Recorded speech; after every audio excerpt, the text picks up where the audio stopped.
Welcome to today's show. This is Houston Rockets Red Alert, Untamed, Unchained, Untapped, Unfiltered, and Unrelenting. Getting ready for the game tonight as your Houston Rockets are set to face the Los Angeles Lakers in Houston in an hour and in exactly an hour at this point. And tonight's game is going to be um, a historical event in and of itself. Mind you, if we win tonight and then again on Sunday, it would be even bigger history. But tonight um, is it starts a historical moment for Houston as um as a team that just basically could have folded and laid down at any moment and showed a level of just fight and resiliency, clutch at times, but more so the thing that I've always talked about is just warriorism, warriorship, if that's a word what we're gonna use. So before I get too far into it, I want to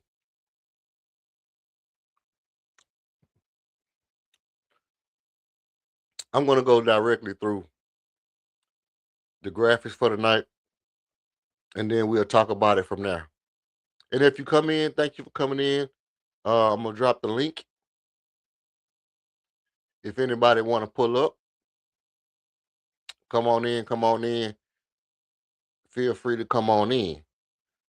We are going to embark on this. We're about to engage in a playoff battle tonight that I think is going to set the stage for exactly who we are as a team.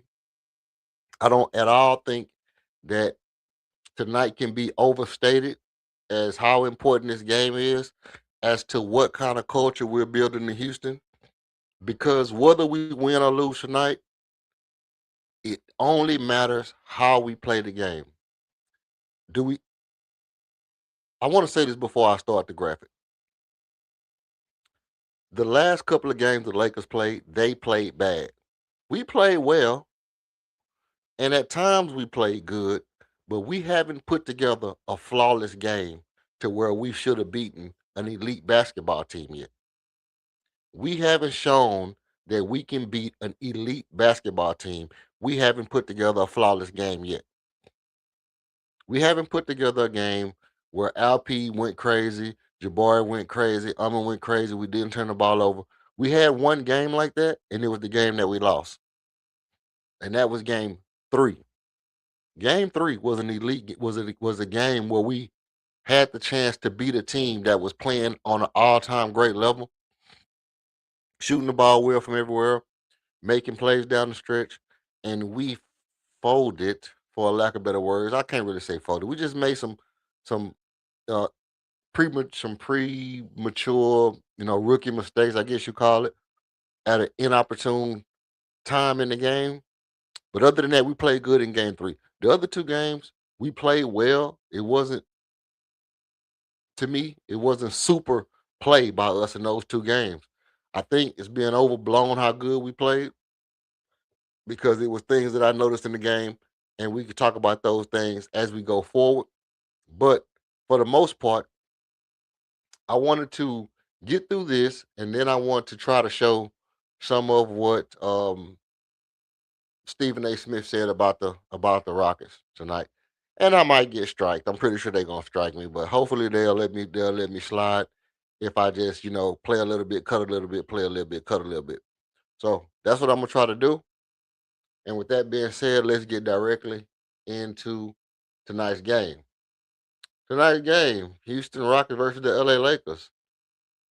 Houston versus Los Angeles. We are in Houston.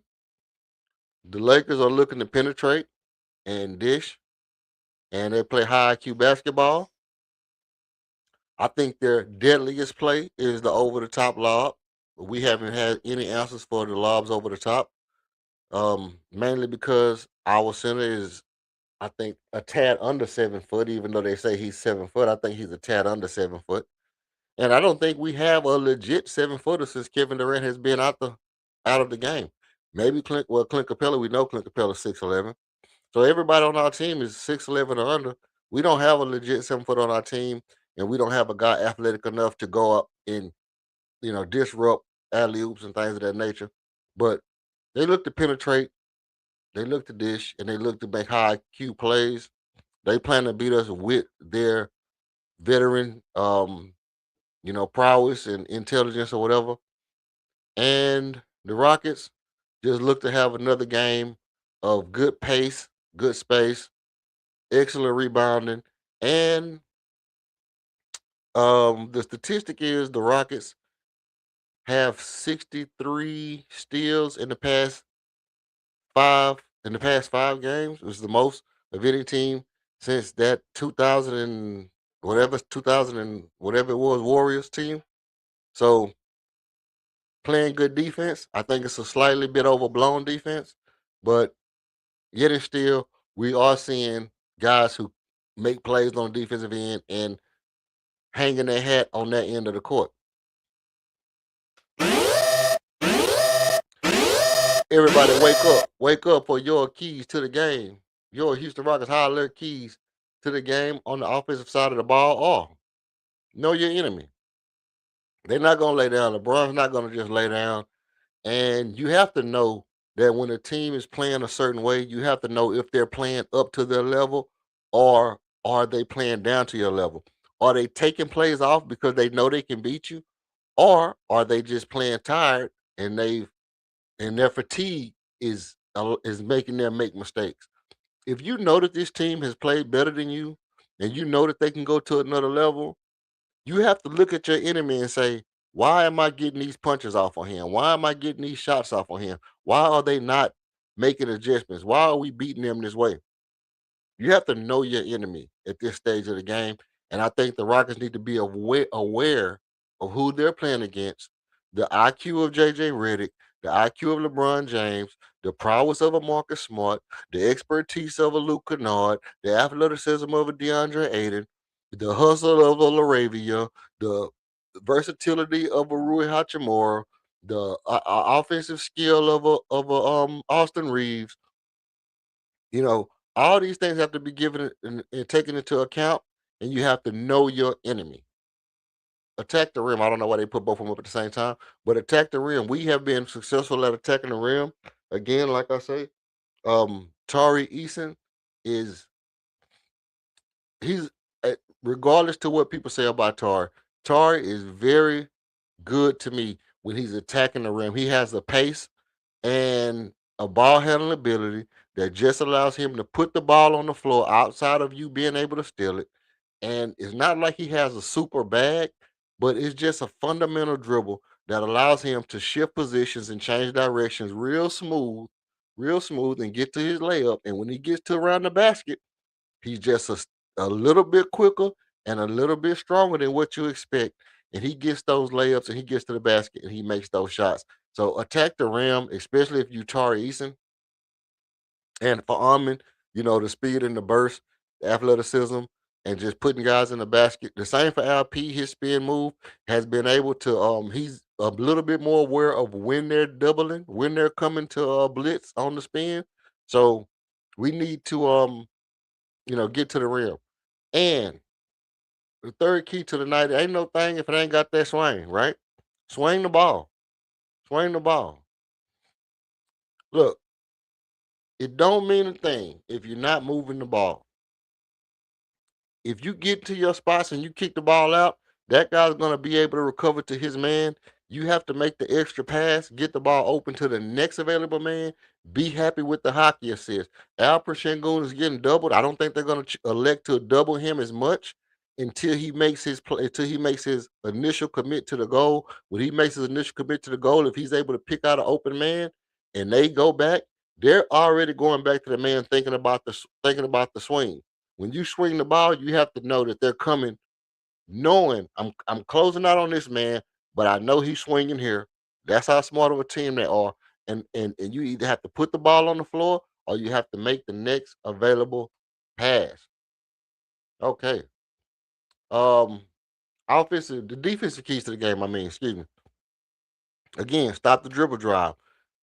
When LeBron James has the ball in his hand, he is probably, I mean, as far as 280 with the speed and size and ball handling, you know, been stated as probably the best downhill force the league has ever seen since like Shaquille O'Neal. But I even think his ability to pull up and shoot, get to the rim, dunk, jump, or pass, triple threat off the dribble makes him even at 41, 42, 43, 44, 45. He's still going to be over 260 pounds. So you have to worry about LeBron when he's dribbling the ball, especially when he catches it off of an action where somebody has already put the ball on the floor.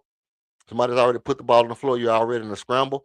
And when he gets the ball and he decides to put it on the floor, he's dribbling against one defender and he's waiting for you to commit. So you have to stop that dribble drive initially when he starts to dribble.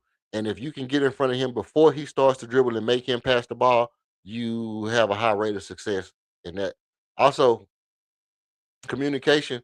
We've been doing a good job at communicating with Marie Shepard, letting him know where the help is coming from, which way to shade his man, this, that, and the third. Communication is going to be important on defense. Also, letting people know when that guy is coming to take that alley oop, which guy is diving to the basket, where is the lob threat. Being aware of those type of things, communicating on defense. Um, Screen left, screen right, that's basically junior high type communication, but you still need to be able to do that on this level, you know, um, and make LeBron beat you again.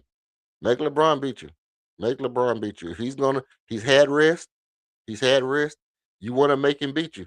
Not only because you want to make him beat you, but like I've been saying all series, you want him to play himself to full max capacity. You don't want him taking games off like he did last game because that gives him 4 days rest, 5 days rest.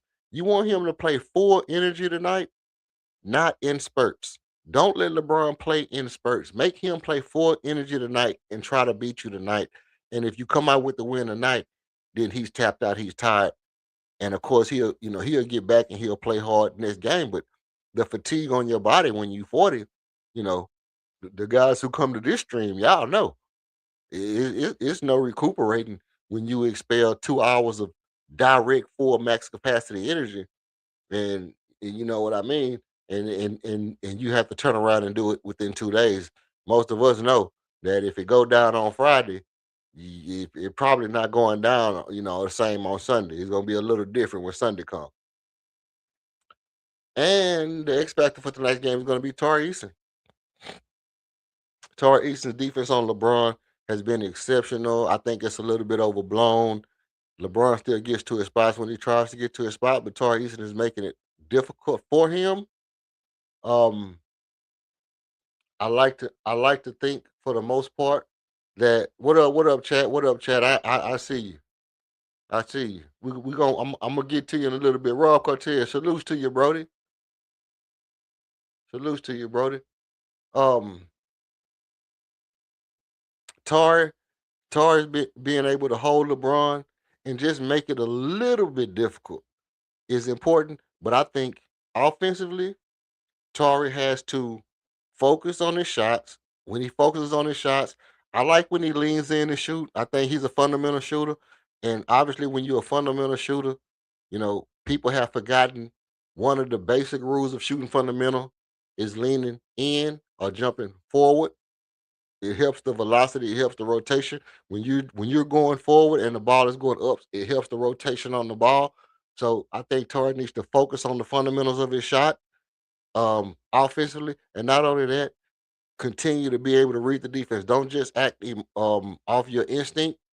Use your focus on offense and think the game ahead of where the game is. You've been in the league for a while. We know how you play, but focus on what everybody's doing and what the game plan is as well.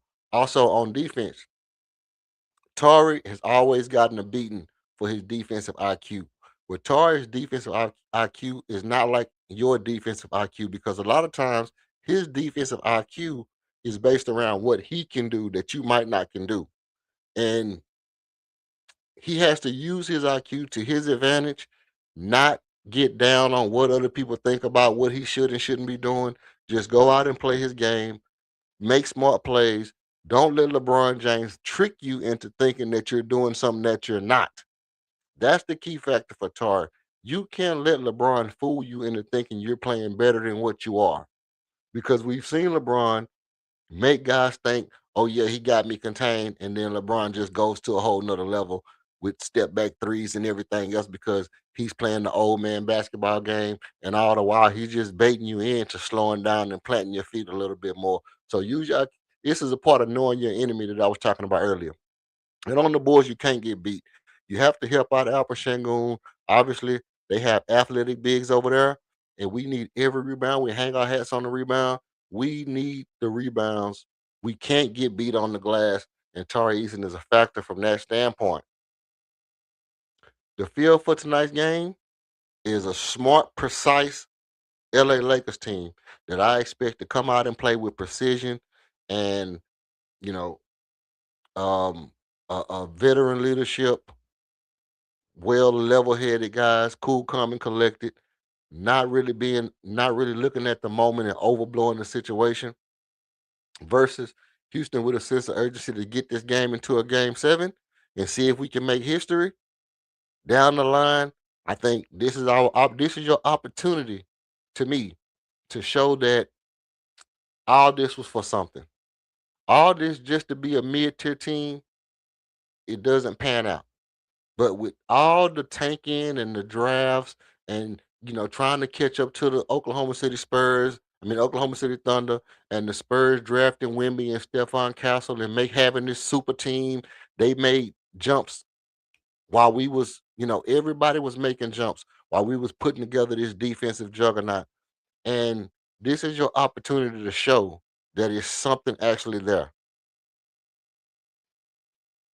That it's actually something in what we built in Houston. So it's a sense of urgency, not so much in the sense of if you play bad or if you lose that burn it down and start over. But we just need to see, can you rise to the occasion? Can you have a good game against a team while they're playing at elite level? That's what we need to see. And again, 2-3.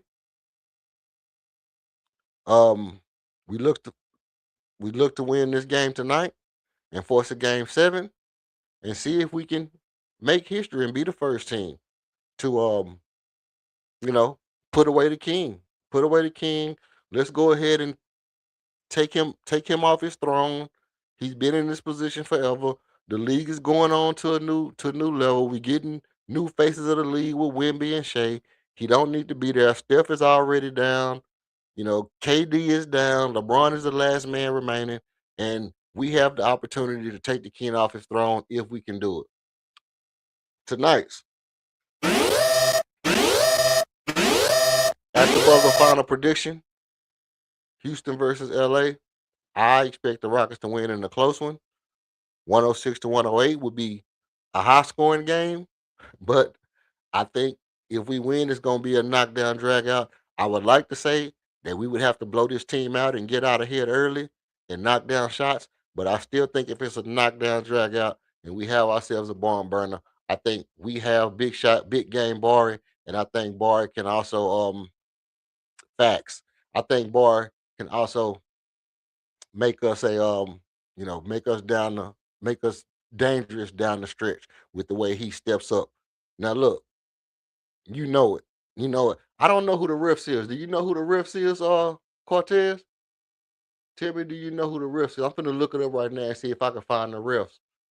Because in a game like tonight, I would expect Scott Foster. I would expect Scott Foster to be there. Um, the refs for tonight's games. Let's see. Let me see if I can Google this and find out. Who are the refs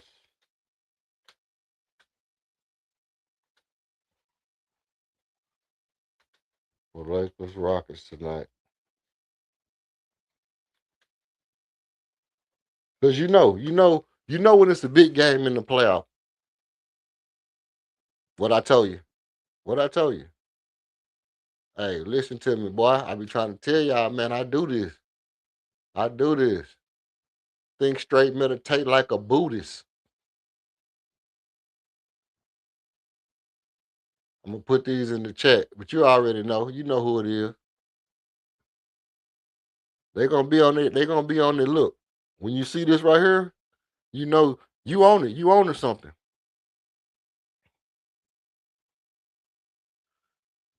Referees for the Lakers and Rockets game tonight: Scott Foster, Curtis Blair, and Carl Lane. So it's gonna be some. It's gonna be some. The one thing about it is, what you know about Scott Foster is when Scott Foster is on the game, he's there to call a total line, strict, like almost a mirage of a game. He's there to call a strict mirage of the game. So what you're gonna get is some quick calls on Tari Eason, right? A bunch of bullshit on Laravia. See, this is what they do. This is what they've been doing. Because I can tell you right now, what they've been doing. My baby's sitting here looking. What they've been doing is they've been calling fouls on our real players, and then they'll call some bullshit like 2, 3 fouls on Laravia. Laravia don't count. Laravia don't matter to their team. Like if they foul out Laravia, so what? But then they'll call 2, 3 fouls on Tari Eason, foul on Armin Thompson, fouls on Al Shangoon, and then they'll call a foul on Laravia, charging on Laravia. Then a little foul on Marcus Smart here and there. Go back and look at how many calls, how many fouls they done gave to Laravia.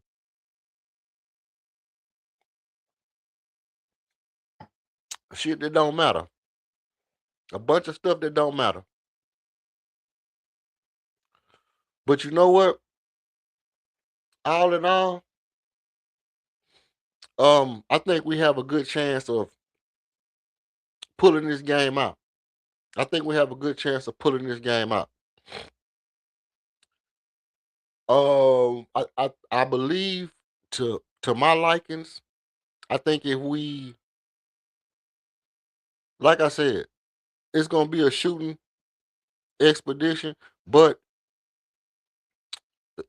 keeping Armin on, keeping Armin. I like this matchup. Armin on Kennard or Austin Reeves. That's cool. You got Barry holding Marcus Smart. That's good. That's good because Marcus plays big. Then you got Tari Eason on LeBron with the length and the quickness. Tari's stronger than what you think too. So we got that covered. The bad part of that is who's the backside help for LP? Who's the backside help for LP? Because when as soon as you see LP, tell me did you see this little thing that LP doing?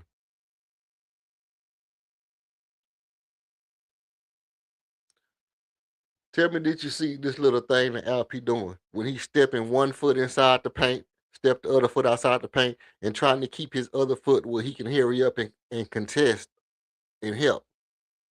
It's like he's actually trying to count. I'm in the paint. I'm out the paint. I'm in the paint. I'm out the paint. I'm over here. I'm over here.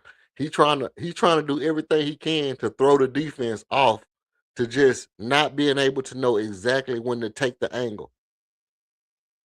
It's a genius move. It's not really working because they still getting back and they still getting over the top when they want to get that lob off unless you cut it off early. You have to cut that dribble drive off early and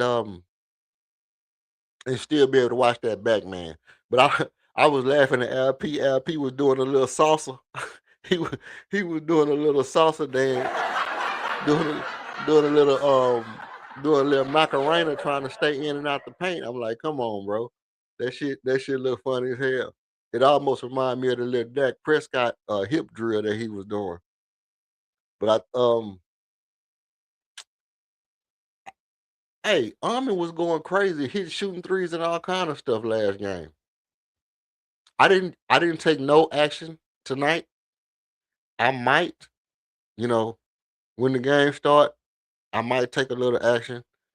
If y'all have any bets or something that y'all think is good bets, you can put them shits in here and I'll look at them um when I get ready to go look at them. But as for me, man, I'll tell you what I usually look for. I'm usually taking Jabari for at least 2 3. And I don't know, let me tell you something. Vegas has been sleeping. Vegas has been sleeping. They always let you get Jabari for two or three threes, as if they don't know he's gonna make two or three threes. He's gonna make two threes in the second half every game.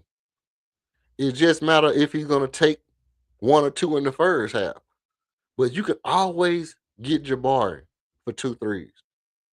He's gonna make two in the second half. Um, Reed to me is a you know Reed to me is he's kind of a you know undetermined, undeciding factor or whatever like that because you never know if he's gonna get a clean shot or not. But since he's been shooting from 33, 34 feet, now he's getting open shots because now he's like, you know what? Y'all gonna have to come all the way out out the paint. You're not gonna just run me, run up to the 3 point line and run around the 3 point line and be able to dive and get back. You're gonna have to come all the way out over the screen. I'm gonna shoot this shit every time. And that's what makes Steph Curry so dangerous. That's what makes the good shooters dangerous, is that they don't need to be at 22 feet. They don't have to be right at 22, 23 feet in order to make that shit. I can take this shit from 26, 27, 28, and make you pay for it. And that's really one of the, even when he misses those shots, you still have to contest that. And when you contest a 26 footer, that means you got to run out 22, 23 feet. Then you got to put your hand up and plant your foot. Now, what can you do? You got to turn around and try to get all the way back to find the ball. You got to turn your whole body around, locate a basketball, see where it's at. And even if he misses and we get the offensive rebound, that player is out of position 100% of the time. You out of position 100% of the time when you got to contest a 26, 27-foot 3 point shot. Um, you got something you want to say?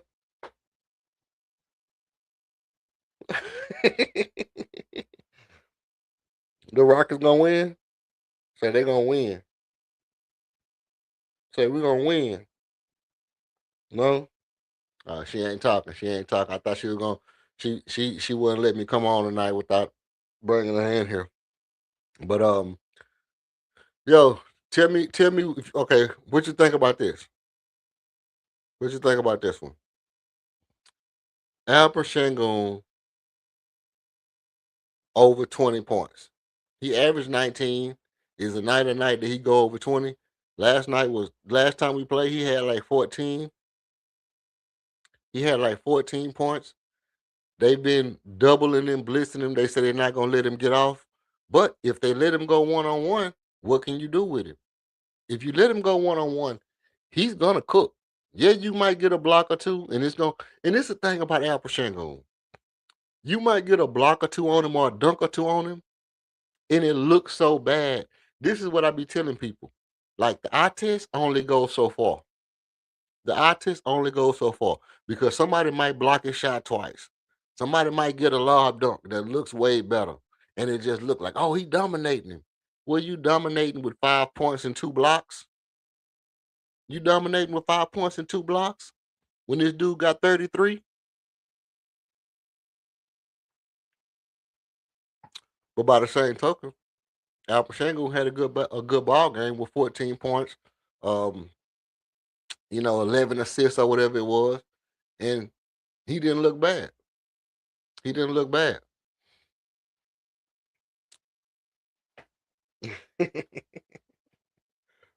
Yeah, yeah.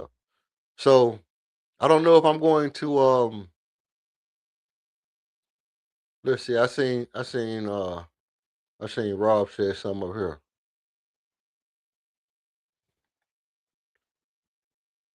This is right here is a fact too. Jabari forcing the issue. Tell you something that I recognize, and people thought I was bugging out when I said this. And I hear people all the time, and I always say that I hate when people say cliche shit. Like Jabari don't need to be bringing up the ball, initiating. No, our team is more potent when Jabari starts the offense off. Our team is more potent when Jabari has the ball first in the offense. Not that he needs to be running the point guard or whatever. I'm not saying that, but I'm saying when he has the ball, his man is usually one of the better switching defenders. So he brings his man all the way out. Now he gets the ball to LP, or he gets the ball to Reed, or he gets the ball to Armin. But since he's not a ball handler and he's not a play initiator, you give him the ball first to make that initial pass. It's similar to when Robert Orr used to do the drop pass to Elijah Wan. When they used to run the drop, Rudy T used to run that drop to Elijah Wan. And Robert Orr would make that pass. Why? He's 6'10, 6'11, pass over the defense. Just a fundamental player. I just pass over the defense, get the ball to that man, now I run to a spot. It makes his man have to relocate as well. So his man can't be the help defender. That little wrinkle in the offense makes our team better because now you take away a help defender by bringing Jabari all the way out to initiate the offense. And it takes away a help defender. So now when whoever gets the ball, well, guess what? They can shoot. They can shoot right there. And they can spin and go. They can spin and go. Or they get into their action. Pass the ball to LP. Boom, boom, boom. Dribble handoff, Reed Shepard. Or he can go straight to mid-range jumper because there's nobody there to help. There's nobody there to help contest. Mid-range, go back to LP. LP can spin and go because he's only going against one man now. And if he gets a screen, he's only going against one. So when Jabari has the ball at the top of the key, it makes our offense more dynamic than when he's just moving off the ball, being a floor spacer, right? So getting guys like Jabari the ball, even though he's not a regular quintessential, distributor or whatever, it still broadens your whole game plan and it makes your team a better team because now you're bringing out the defense and it makes it opens up what the other guys can do. So one of these things that people say like Ime hasn't been coaching offense good, da da da da da da. Okay, cool, maybe not. But the little wrinkles that he has done when he has done them has been very good adjustments to make at the time he's had to make them. Otherwise, you know, veer right, veer left. 6 plays, split like Novocaine. The right hand don't get to the left one will. You can't really stop Armin from getting to the basket. You can't really stop LP from getting his shot off. They just missing shots. LP missing shots. If LP gonna miss a shot, it don't matter how good the offense is. You know, if Reed Shepard gonna miss 10 3-pointers, it don't matter how good the offense is. These guys gotta make shots. These guys gotta make shots. And I was glad to see that he did pull Jabari all the way out and decide to say, okay, now you make this initial pass, then go to your spot. Then you can come back and set a screen on the backside. Then you can go back to the 3-point line. It's one or two more moves, a little bit more movement than what we've seen throughout the year.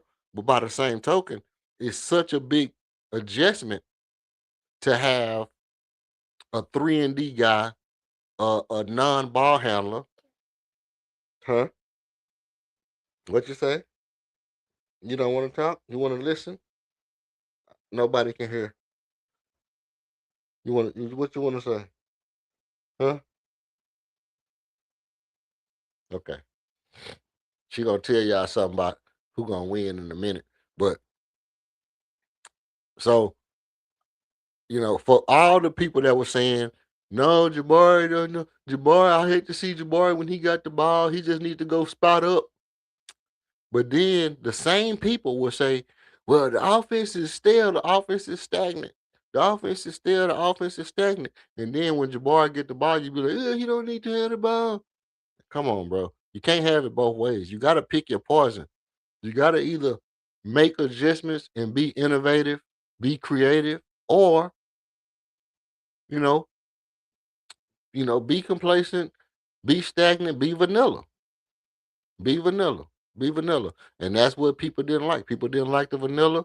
And now we're getting a little bit of sprinkles. We're getting a little bit of syrup, right? Now we're getting a little bit of syrup. And I like it. I like it. I like Jabari with the ball at the top of the key, all the way out by the outlet line, all the way out by the damn near by the half court line. Jabari got the ball and they run into action and he drop it down and then the play starts out there. I like that. And I like when Jabari brings the ball up the court. Irregardless to what people say, I like when Jabari brings the ball up the court because even though his dribble ain't cute, his strides is so long that if you don't get in front of him and make him stop, he's going all the way to the rack and he gonna put you in the rim. Because even though he's a little stiff when he dribble, he's still athletic. He's still 6'11". He's still been playing basketball since he was a baby, right? Right? He's still strong. He still makes strong moves. He still got fundamental moves. He still got Euro steps. So I like when your boy bring the ball up the court. Not only bring the ball up the court, but initiate the offense sometime. Yeah, you see that? I told you. Soon as you ask who the refs going, soon as you said who the refs gonna be on their bullshit, I say it's probably gonna be Scott Foster. Yep, looked on there, Scott Foster, crew chief Scott Foster. So you already know what the game gonna be tonight. He calling fouls on Tari Eason. He calling fouls on Tari Eason right off the gate. And then he gonna talk shit to LeBron James. He gonna call some fouls on Tari, and he gonna not call some fouls on Tari. But he gonna call just enough fouls on Tari to make the game easier for LeBron. Believe that. I got to do this. Believe that. He gonna call some fouls. He gonna call some fouls.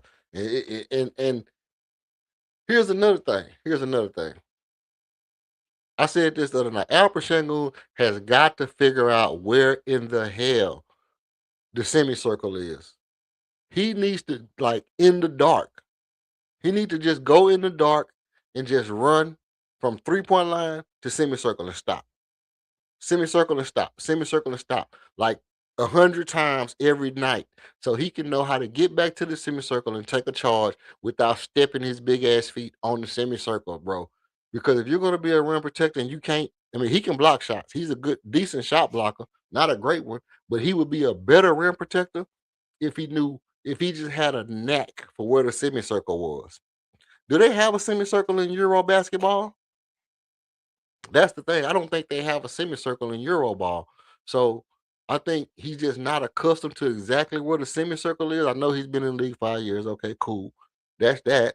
But I think he has to do some kind of drill. Like, like the Mike and drill.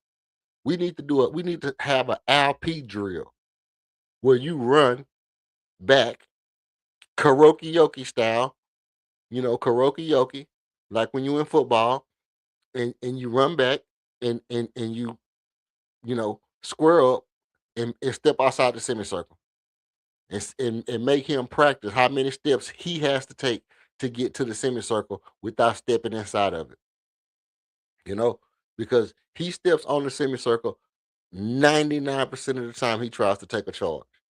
And if he could just figure out where in the hell he's supposed to be, he would be a much better defender without leaving the ground. He could be, I would say, 30-40% better as a defender if he could just get to that spot and take a charge.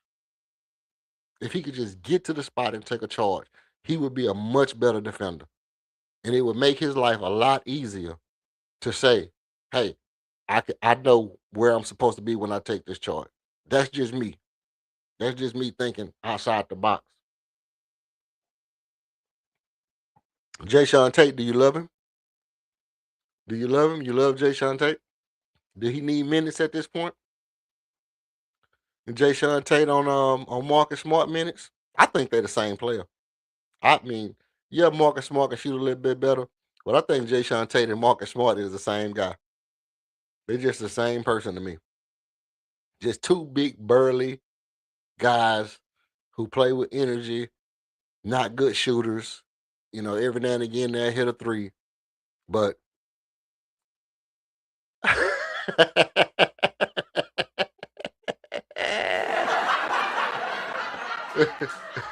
let's see. What's lost in all this by most, not sure if you said it, but this series is the first time the young core doesn't have to defer to an older veteran. Listen, bro, listen. I didn't say it, but what I did say is we'll never get full development from our team as long as we have a guy that they have to defer to. The identity of this team has to be set. I mean, we have our identity now. We have our identity. Dylan Brooks and Fred VanVleet came in and set the identity. We can't give up our identity and relinquish it and then try to reestablish it too many times. Right? We have to let these guys continue the culture that they have developed and the chemistry between each other. We're not gonna never have a Shea Gilders Alexander if we don't relinquish the team to Armin Thompson and Al Pachengo. Because Al Pachengo, he feels like he's the guy, but he also knows how good Armin is. So we have to let them guys build together. We have to let them guys develop together. Yes, you can have an all-star, you can have a veteran, but that veteran needs to know that he's not the, you know, how do you put it? He's not the, you know, you're not the main guy. Just I mean, just to be frank with it. You can't have a guy that feels like I'm still the man. You know, I'm you can't have Al Pachengo and Armin Thompson playing behind a guy feeling like he's still the guy, right? That's not going to work at all. We need to relinquish this team to these young guys, let these guys win. Yeah. And it's why I said, it's exactly why I don't mind Kevin Durant being on the team. But, and I don't mind Kevin because he didn't come in and try to take over the team.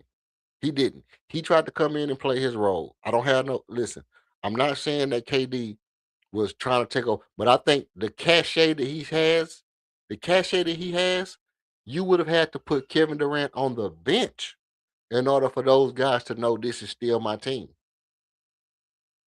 In order for those guys to go out there as a unit, the core that we built, those guys to go out there as a unit, and then to know that it's their team, Kevin Durant would have to be a six man off the bench. That's just my take. Um, if Tate plays in the second half, I might break my TV. What if he play in the first half? You giving Tate love if he play in the first half? Out the gate? Start him? start you wanna start Jay Sean Tate and let him get some burn? Shit, that's post points, man. That's big post points by Bar looks better without someone to defer to. No, but listen, we all been saying this. Listen, not just me. Every Rockets fan that I've ever been on a podcast or a panel of any sort has all said Jabari needs more shots. Every single one, without you know, without exception, every single body has said Jabari needs more shots, and not just catch and shoot shots. Not just catch and shoot shots. He need actual, you know, The ball is in play. He's gonna get the ball, and he has to make a decision which way he wants to go. Put the ball on the floor. Get to your spot. We're gonna give you the ball right here. You got a mismatch. You got Luke Kennard on you. Go get your paper. Because he's an actual shooter. He's an actual shooter. Turn over either shoulder, shoot from anywhere on that side of the court that he's comfortable with. And I don't know if they have analytics on if he can shoot from the right side, but on that left side of the goal, it's almost automatic. I would like to see if he can shoot as if he can shoot from any side of if he can shoot from the right side as well as he can the left side. Shout out to Buck Mo. Don't be a prisoner of the moment. No, I'm not. You know me. I'm never a prisoner of the moment. I'm the thing about me. I'm not a prisoner of the moment. I don't even care if we lose tonight. I want us to win. Let me not say I don't care. I want us to win, but I think more importantly, whether we win or lose, because like I said before, like I said earlier in the stream, the Lakers didn't play good games. We played good, they played okay, and good just beat okay. It was nobody played great. Just show fight. Not, you know what? Even more fight. Yeah, that's it right there. Fight, fight, just fight. Because we haven't shown throughout the year, maybe twice this year, have our team shown that we can beat a team when they was playing at an elite level. We haven't shown that we can beat a team when they're playing at an elite level. Every time a team was playing at an elite level, they beat us, right? What I would like to see is the game that they played at an elite level and we played a game that we should have won was game 3. They played at an elite level. We played at an elite level, but we made mistakes down the stretch and they won the game. That was just experience over inexperience. Um, I would like to see the Lakers come out and play well, actually play good basketball. Not LeBron being lackadaisical or lethargic and the Rockets just taking advantage of mistakes that the other team is making. Because what we did was we just took advantage of a lot of mistakes that they was making. And I would, you know me, I'm a conspiracy theorist, bro. And I gotta say, I seen LeBron throwing the ball away. He was looking like James Harden. I seen him doing it. I seen him try to bounce pass. I seen LeBron try to bounce pass when he was already at 15 feet. He was at 15 feet, already dribbling the ball, and then he tried to bounce pass between two people. That's not a basketball play that a person who's been playing 21 years would ever make. Even Magic Johnson or John Stockton would not try to bounce past the ball from within 15 feet to the baseline. Nobody would try to make that pass. I felt like LeBron, to be honest, I feel like he was throwing games. I'm just gonna keep it a bean. I feel like LeBron threw some games. I'm gonna tell you right now. Listen, I feel like let me go on the record and say this. I feel like LeBron threw some damn games. I feel like LeBron threw games. That's just it. That's just it. I don't. I'm a conspiracy theorist. Okay, cool. But it's always a conspiracy theory until it's a fact. I feel like LeBron threw games. He made dumb boneheaded plays that we've never seen LeBron James make in high pressure situations where he wasn't supposed to make them. You've never seen LeBron make a bounce pass inside of 17 feet. That's not a pocket pass. A pocket pass is coming off 3-point line, two men rolling together, pocket pass. He was at the post up and tried to bounce pass it between Tari Eason and Alper Shangon. No way and he almost made it, but there's no way you expect to make that. Um, the Rockets played one good game. Game 3 was a good game.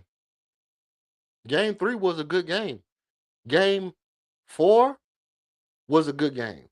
Game 5, I think, was an okay game. I mean, it was a good game. Actually, all three of those were good games. They haven't played a great game. They haven't played a I deserve to beat a playoff team game. But the thing is the Lakers played bad 3 games in a row. Well, 2 games in a row. The Lakers actually played horrible in game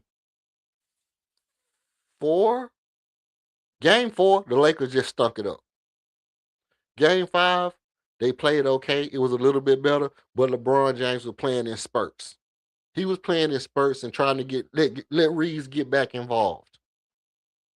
He was trying in spurts, trying to let Austin Reeves get back involved, and you could kind of see it. You could kind of see him, you know, let's let Reeves do his thing, right? I'm a rare believer in the core. Absolutely. Go ahead and throw Tari in there, bro. Go ahead and throw Tari in there. I know people not with Tari like I'm with Tari, but everybody can't be a damn superstar. Some people just got to be good role players. And sometimes your role players have flaws. Sometimes your role players have flaws, right? Right? You can't have a whole team and everybody do everything you like. Sometimes your role players have flaws. Now, mind you, 25 million-dollar role players ain't something that we just believe in, especially when you got to play Armin and Reed.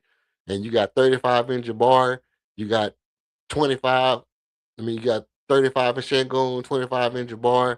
Reed already making big chips. Armin gonna get the bag. He probably finna get, you know, another about 35, 40 million. I'm probably gonna get about 35, 40 million. And then Target get 25 million. But hey, look, all in all, if you say I'm gonna pay this to these guys and they're gonna consistently play together and they all taking a little small pay cut, they all taking a little shave off the top, I'm cool with that. I'm cool with that. Is it a player? Is it a player that you really No, I don't think we cooked if he leaves. But is it a player that you would rather have than Tar out there in the league? Like if you get rid of Tar, who's the guy that you want to replace him that can still real play defensively, huh? Hold on. Let me let my baby go. Say we gonna win. Okay. Let me put it down real quick. I'll be right back. Let me hit this hold on.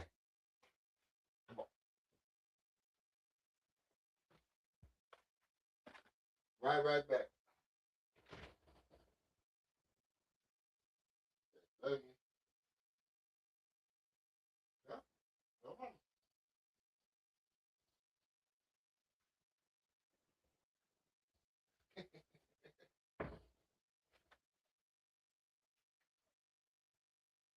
Okay.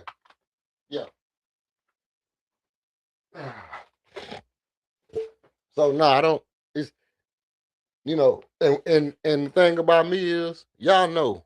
Well, y'all don't know because this will be my first summer, and I appreciate. First of all, let me say this: I appreciate everybody for pulling up with me, man, and kicking it with me all year long.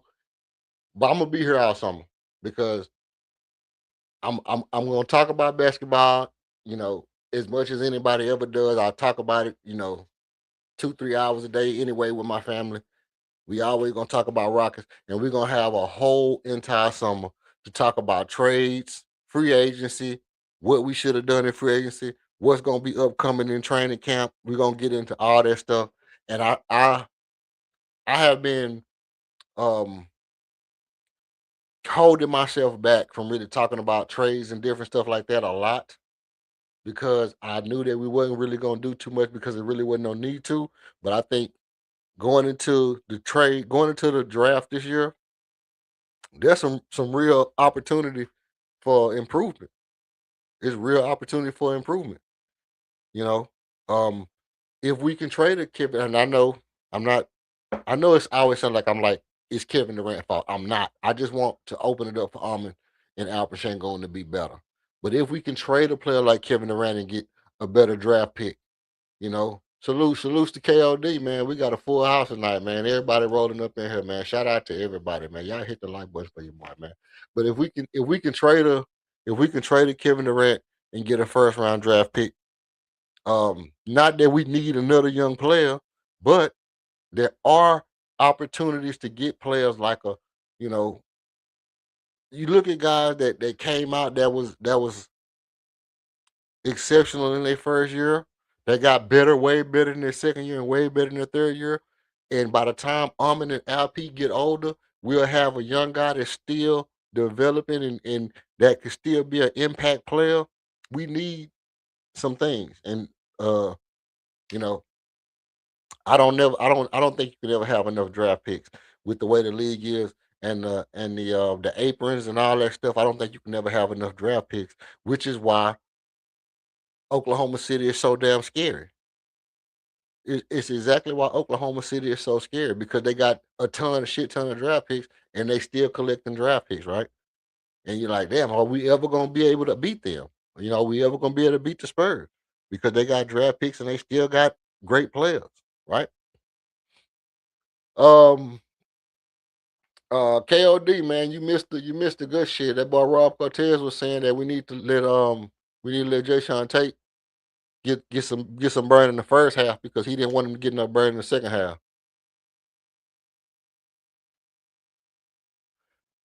Let's see what he say.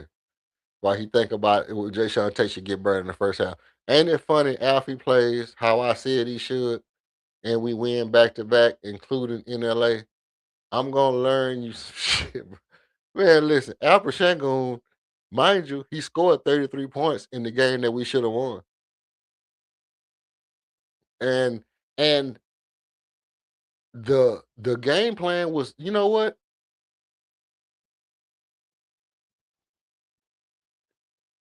We barely won that last game. The Lakers really played horrible in that game 5. And I'm glad we won, and I'm glad that we made the adjustments. The thing about it is, and I will grant you that. I'll grant you that he played. He didn't shoot the ball a lot in game 5. If you grant me that he's a winner that's willing to sacrifice for the team, I'll grant you that. I'll grant you that he didn't take the shots. If you grant me that he's a winner that's willing to sacrifice for the team, and he don't be ball hogging and just trying to shoot and play hero ball all the time. See, we can do this. See, you see what I'm saying? Or you saying about Jay Sean Tate? He said about Jay Sean Tate. He don't want Tate to get no burn. But nah, I mean we can have a common meeting ground. No, I can have it both ways, bro. I can clearly have it both ways. I can clearly have it both ways because I'm not a hater of nobody on the team. I feel like he's the star of the team. I feel like he's the one player on the team that can really do everything, even though he can't do everything great. He can do everything good. He's a better shooter than Armin. He's a better ball handler than Jabari. He's a better passer than than Tari. You see what I'm saying? He can do everything well.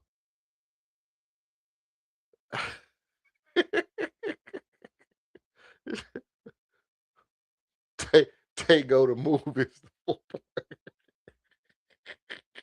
He go to movies the 4-point play for the other team. For real. That's his patented move. But no, I mean, I'm it's safe to say to me that as long as we play as a team and the other guys are hitting shots, the ball is moving. I don't feel like Alperen Sengun got to shoot 20 shots a game. I don't feel like, well, I do feel like Reed has to shoot however many shots he got to shoot. Reed has to shoot however many shots he got to shoot because he cannot let the other team feel like he won't shoot, which is the thing with to me of what I was saying about KD. And when KD is on the court, KD needs to shoot X amount of shots, and then that means we need to have Alperen Sengun and Amin Thompson shooting shots at the rim. Because when you shoot mid-range shots, then you gotta counter those mid-range shots with shots at the basket to compensate for the low percentage mid-range shot, even though it's a high percentage for Kevin Durant. Now, with the way the team is constructed now, Reed Shepard has to continue to shoot high volume shots because he has to keep the defense honest. And Jabari, I think Jabari has to shoot high volume shots.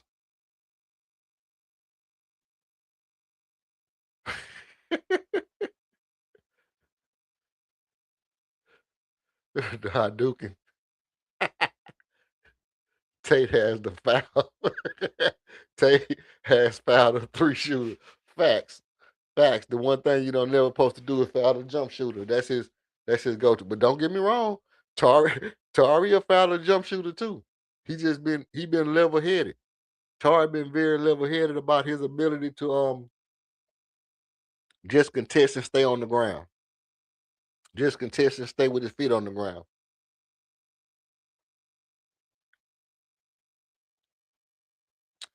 Let's see. The game already started or not? I'm still over here running my mouth. Let me pull the game up and let's see where we at.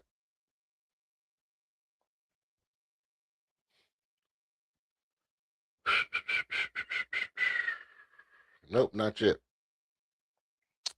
So here's the thing. Everybody is saying that if the Lakers force a game 7, it's like 50-50. It's like 50-50. If the Lakers force if the Rockets force a game 7, it's like 50-50 that they win. Buckmo says don't be a prisoner of the moment. Tell me what y'all think. If we get to a game 7, do y'all think we can pull it off, or do you think history is just against us, and we are not the team that will make history? Because I think this. I think the team. Here's the thing. The team that makes history in that fashion has to at least go to the Western Conference Finals. This is how it works. This is what I was saying earlier. It don't it don't serve the league for the Rockets to beat the Lakers, and then Luca and LeBron don't get to play against Shea, right?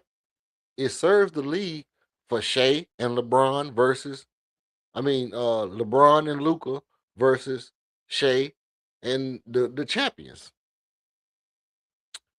The hard part of that is for LeBron to go into the second round and get beat.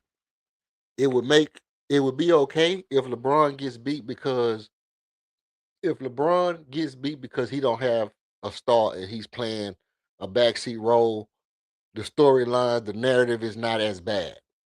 Even though I was gonna play the thing where Stephen A said if LeBron loses to this Rockets team, it goes against his legacy. I feel just the opposite. I feel that if LeBron doesn't, I feel that if LeBron don't win against us, okay, it's not that bad because he don't got his whole squad with him. But I also feel like um the team that has to what will be on NBC tonight. I feel like the team that goes and breaks the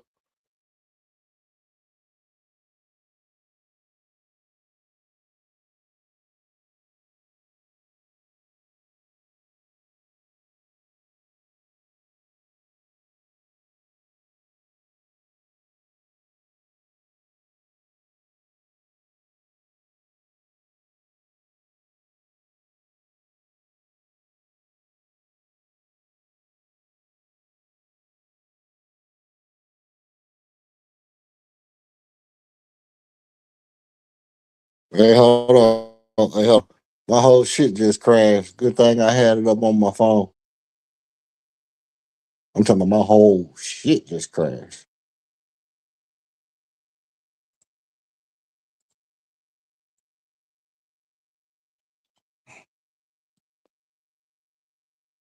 Okay. Now we're gonna keep it going though until I get everything back up. Put a one in the chat if I sound okay. Put ones in the chat if I sound all right, man. Um, cheese and rice. No, I don't think it's a. I don't think it's a. It's a benefit to the league for the Rockets to play against the Oklahoma City Thunder. Thank you, appreciate you. But I think if the Rockets was to beat, if the Rockets was to actually take out the Lakers and be the first team to make this historical comeback, I think just based off of basketball knowledge or whatever. uh,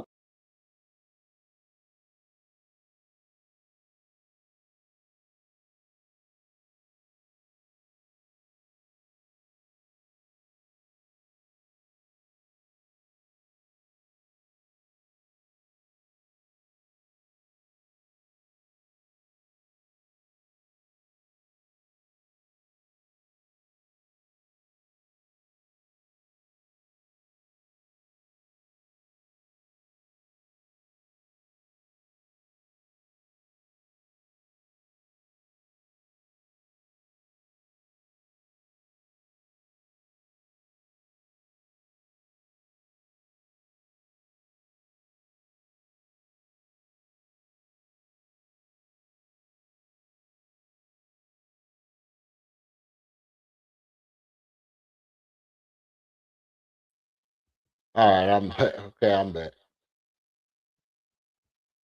Okay. Yeah. So I don't think it would be like it wouldn't be a benefit. It wouldn't be a benefit for the Rockets to be the team to make this historical thing, and then all of a sudden they beat the Lakers, come back. I know they were crazy. My whole shit crashed, and then next thing you know, they lose in the next round to OKC.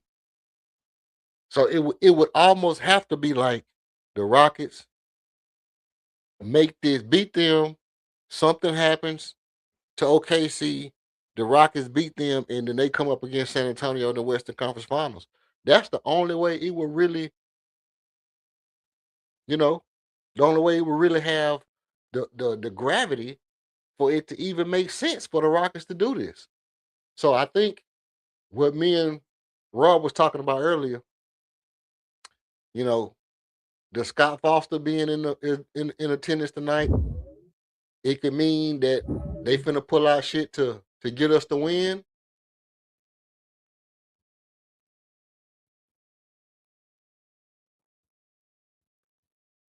It could very well mean that Scott Foster finna come in here and get us to win.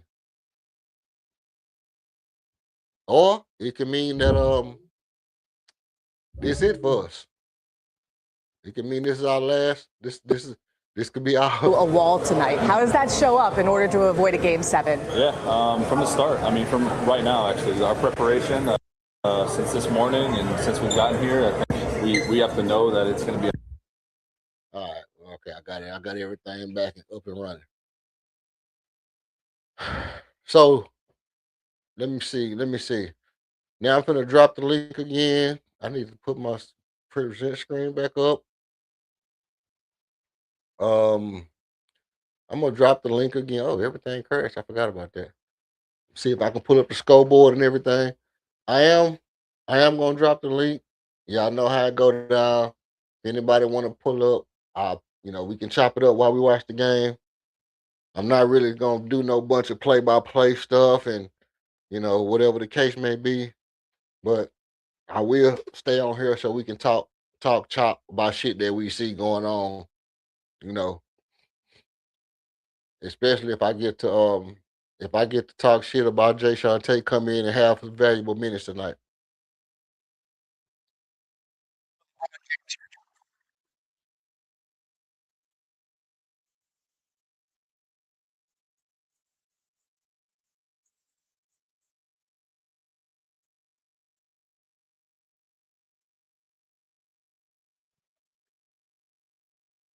Oh my God.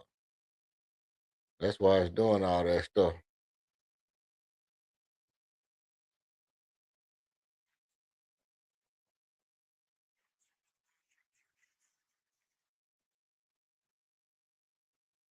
Okay. Okay. So again, Luca not playing, KD not playing. We already know that. They pretty much have their whole entire team. They pretty much have their full team. Um, let's see where we at. I'm not thinking about Oklahoma. If we can do the impossible and win this series, I like to see what the starting five can do against. No. No, look, 100%. 100%. I think because I said this earlier, and pound for pound, we got weapons to beat any team, especially if KD was playing. Especially with KD, I think we had the weapons to beat OKC. I think without KD, we can still get it in. We can still get it in with OKC. We don't have a scorer, which is our biggest downfall is this. At its core, penetration. Guys that have great guard play is just kryptonite for our team. Guys that have great guard play, like the Luka Doncic's and the Shea Gilgeous Alexanders and the Tyrese Maxey's, the Stephon Castles, you know, all these guys is just kryptonite for our team.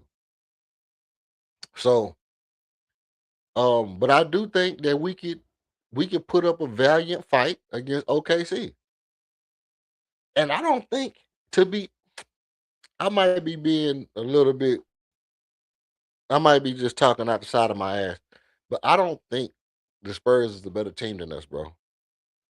Am I wrong for feeling like that? I don't think the Spurs is a better team. I don't think the Spurs have a better team. I think they have more chemistry. And they rely heavily on their weapon more than we rely on our weapon. What am I saying? I'm saying they lean heavily on Victor Wembanyama's defense. We kind of lean on Amin Thompson's defense. We kind of lean on Amin's defense. We don't just automatically say, hey, Stephon Castle, Amin, get him. Or, you know what? Stephon Castle going to get to the bag. Guess what, Amin? You own Julian Champagny. You own his ass. He not getting it off. He not getting off 6 threes on you tonight. You own Julian Champagny. Lock him up. Right? So I think things like that, well, they'll say, hey, Victor Wembanyama, you on KD. And you got to get back to guard LP. One of them might get off, but both of them not going to get off. And we don't really have that kind of, relying on our team. So let's see. The game started yet? Okay, we're getting to the action. Now, what I'm gonna do, y'all know, man, I'm here. You at work, KLD? You at work? Let me know. Because what I'm gonna do is I'm gonna step out right quick, take me a little moment, get myself together, and then I'm gonna let this shit play, bro. But I hate when they be in Houston, they play so many songs, bro. That's why we usually have my music playing in the background because they play so many songs, bro. They get you flagged. I got real spill. Let me tell you something. I got 6 flags last time. 6 flags. That's how many songs they played that was just right in the middle of my shit. And I know that people be like, man, well, why you? Nah, let me do me. I'm gonna do me. I'm gonna let it play. I'm gonna let it play so y'all can hear what it's talking about. And then I'm gonna keep it. I'm gonna keep it a bean. I'm gonna keep it a bean. That way I can. I'm gonna play the music in the background. I'm gonna play.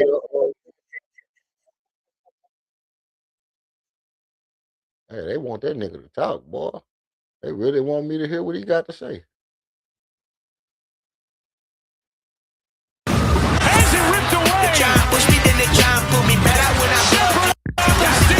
See what I'm saying? Soon as I go to it, all I hear is automatic. Straight automatic.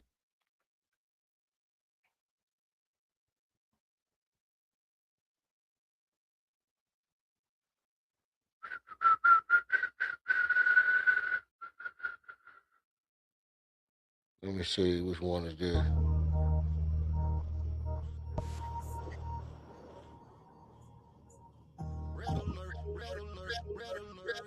Yeah, got the dirt on my soul, no grandstanding.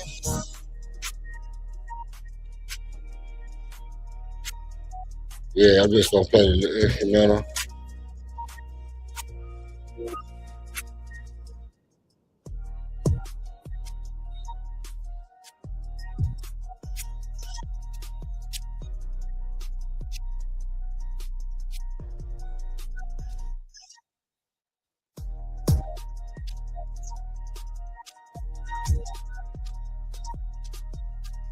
I gotta keep the music going because they'll throw a song on and give me strike, give me flag.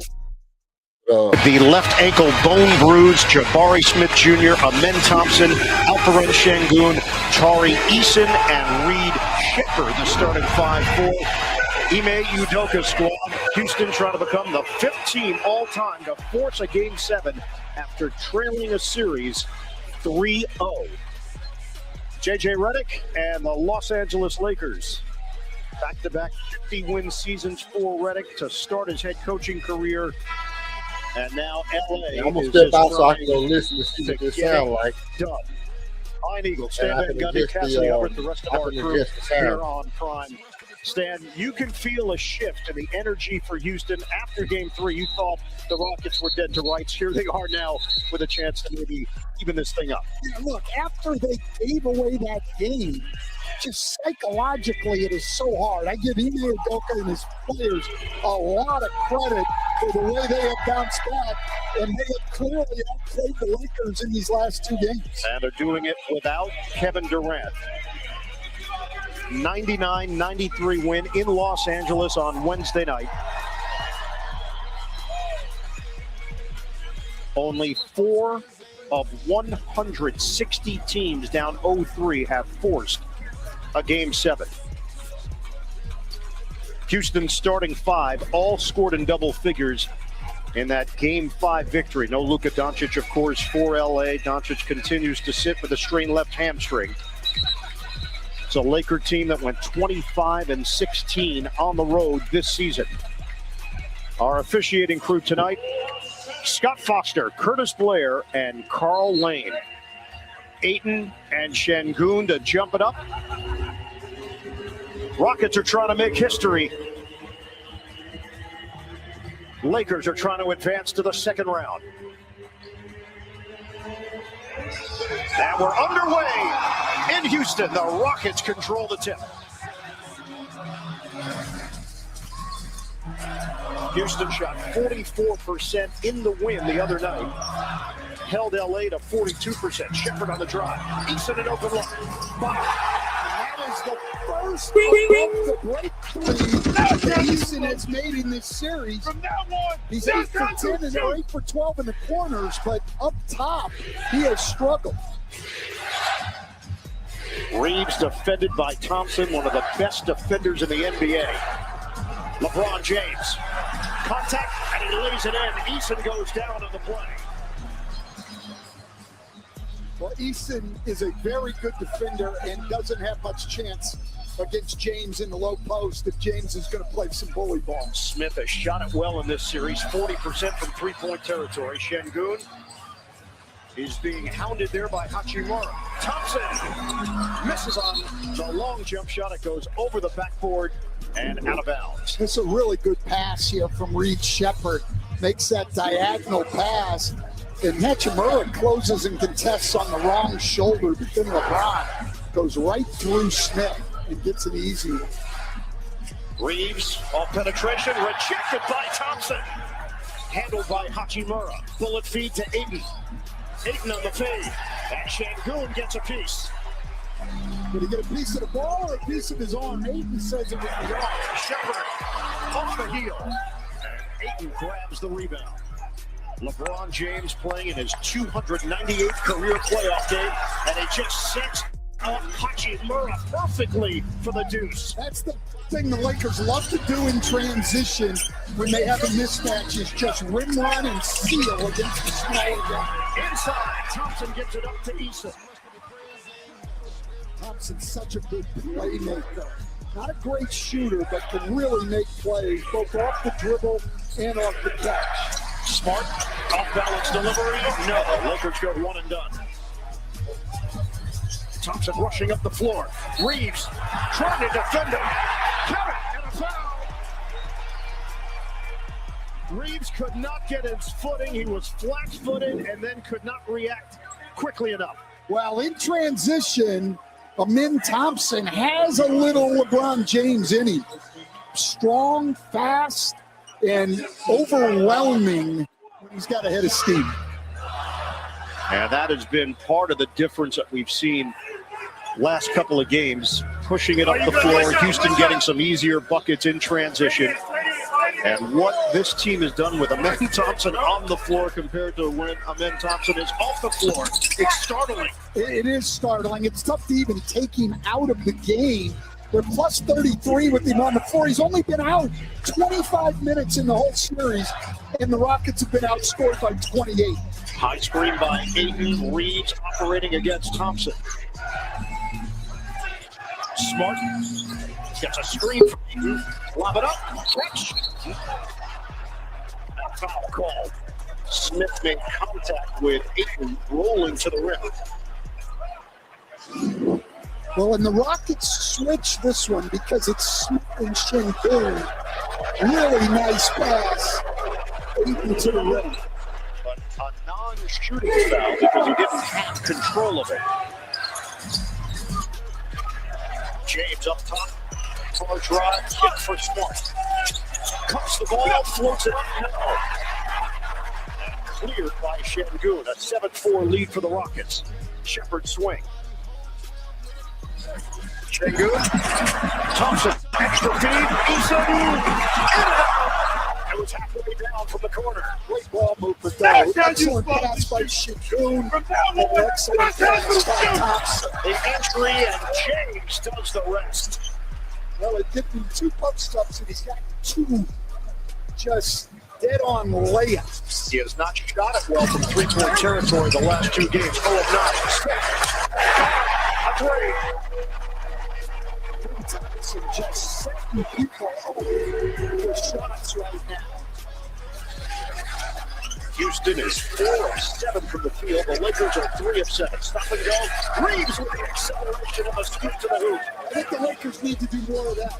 Forget the other combinations and just go at Houston's drop coverage with Şengün, with either Reeves or LeBron James. Shepard comes up short. Reeves is great flying against the drop coverage. I would ride that. LeBron gets to the rim. Tipping wouldn't go for Ayton. He mistimed his jump. Şengün the push up the floor. Reed deflected by Smart, and it's out of bounds. I mean, Amin Thompson, the passes he's making, wide open shot. The Lakers have to do a better job loading on that one. But this drop, I think the Lakers can exploit that all night long. Shepard by himself, he missed it. Smith, a lunging rebound attempt. And he stepped on the baseline, out of bounds. All of the Lakers' points so far have been in the paint, and they trail Houston by 2. I'd go right back to the high pick and roll with Reeves here. I don't like it as much with Smart. That's just going to be a switch. Smart against Smith. Now it's LeBron isolation with Issa. They clear the area. LeBron goes to work. The bounce. Ayton attacks. Ayton couldn't get it to go, but a foul. Well, early in the game, even though they're down 2 points, the Lakers have got two things, I think, that Houston cannot defend. The LeBron James post-up they haven't been able to defend, and the pick and rolls with Şengün having to play in the drop coverage. Ayton is coming off an 18-point, 17-rebound performance. He has been a defensive presence in this series. He gave Şengün fifth early. Şengün his equilibrium the last couple of games. The Rockets have to figure out a different matchup on LeBron. Maybe get Jabari Smith Jr. with a little bit more size. The Fighters. And it's rebounded by Hachimura. Early offense. James the catch. Smith trying to wall him off, and James could not get it to go. It was a very tough angle. He was looking for a foul. Thompson had it knocked away. Ayton feed up the floor to James. Bullet feed. Puts it down.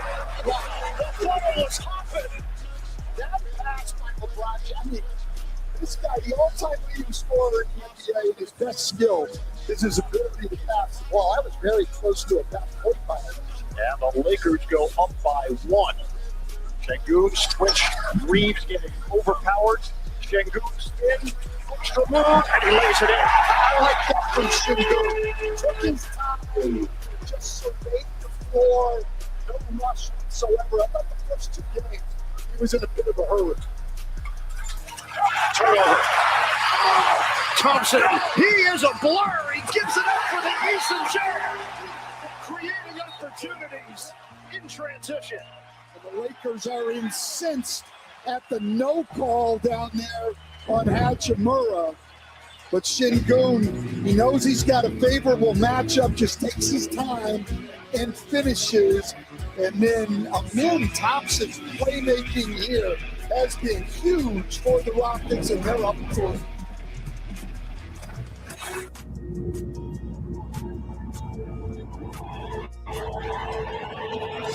Grabs the rebound, pushes it ahead, finds the open man, puts it up, scores!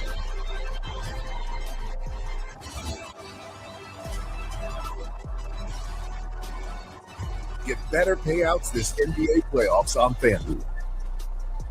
FanDuel, play your game. Well, when everything's bigger in Texas, it's like you want to go real big too. Yeah, babe. Asking all the big old questions, doing it all without a big to-do. Let's go. Looks like it's pickup day. Oh, wow. Okay. Got a truck. You can do it all your way. Want to drive? CarMax. Will you be there when I need help, just like State Farm? Forget what we told you, it ain't worth squash. It doesn't make a difference if you're happy or not. Need to live? Stop living on a prayer. Get State Farm. Oh, now we're pretty clear. Whoa, State Farm is there. State Farm is there. This is Arby's pulled pork and chopped brisket. This is the juicy result of slow smoking meat for up to 13 hours. And this is you forgetting time exists and getting lost in the sauce. Arby's, we have the meat. Everything starts with a dream. You don't get here by chance. You get here by doing the same thing again and again. It's not about glory. It's about the passion you have when no one's watching. You don't wear it to show off. You wear it because you've earned it. You focus forward. Peace out.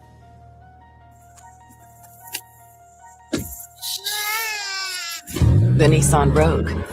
Drive it. Use it. Rev it. Push it. Test it. It can take it. Built for all the noisy, crazy, happy chaos you can throw it in. The 2026 Nissan Rogue. Nissan, #1 in new vehicle quality. Did you know at Cricket you can get iPhone 16e? And clip photos with Apple Intelligence? We know. Oh. See, Becca told Mel, then Mel texted the Sam, just crazy because Mel is in text, and Sam told Jake, tells me everything, and now I have one, and so did Nike. Get iPhone 16e on us. Rockets lead the Lakers by 3. Rui Hachimura was very upset that he didn't get a call on this play. Obvious foul. Just grabbed his left arm, and it turned into this for the Rockets. As you said, Ian, Thompson a blur going down the floor, and he already has 3 assists in this game and could very easily have had a 4th one. Created a wide-open corner 3 for Eason that he couldn't knock down. Kennard is in the game, inside the arc. And it's rebounded by Akoki, who sees his first action here in Game 6. Well, Kennard hasn't done much in the last 2 games. As soon as he came in, J.J. Redick runs a play for him to try to get him going. High low, rejected by Hachimura. He was the second defender in. Bounce it to Kennard. They collapse on him. Hachimura lines it up. Off the iron, rebounded by Akoki. And the Lakers with their first 3-point attempt of the night. Houston is 2 of 7 from downtown. Hachimura defending Şengün. Pumping body. Şengün goes to the left hand and he gets the ball. Well, Şengün has gotten 2 switches. One with Reeves on him, and now Hachimura. He's just taken his time and gotten the shot that he wanted. Excellent work. At a 16-11 lead here for the Rockets. Reeves using the LeBron screen. Reeves floats it up, puts it in. What's the foul? Austin Reeves with a chance at a 3-point play. I think we're going to see a much better Austin Reeves tonight. Maybe the game under his belt a little bit to get some of the rust off. If I'm the Lakers, I'm running LeBron James post-ups and pick and rolls with Austin Reeves and nothing else. Tari Eason picks up the personal. Reeves had 22 points in his return, but he shot at just 2 of 8 from 3-point territory. And just 4 for 16 overall. The Lakers were 7 of 27 from deep. That's 26% in Game 5. Shepherd gets the big once again. It's Ayton. That means Hachimura is dealing with Şengün. To the spin cycle, comes up short. And went a little faster that time, which I don't think is best for him. Kennard, book it, a 3. Well, he had been struggling over the last couple of games, and the losses had not made a 3. So good to see him knock that one down. He was 0 of 7 from 3-point territory in the last 2 games. And the Lakers go up by 1. We approach 4 minutes to go in the first. Şengün is asking Shepherd to step into the area. 9 to shoot. Shot clock is down to 4. Shepherd against Ayton. Needs a little runway. Takes it, floats it up. In and out. Grabbed by James. Excellent defense there on the switch with Ayton.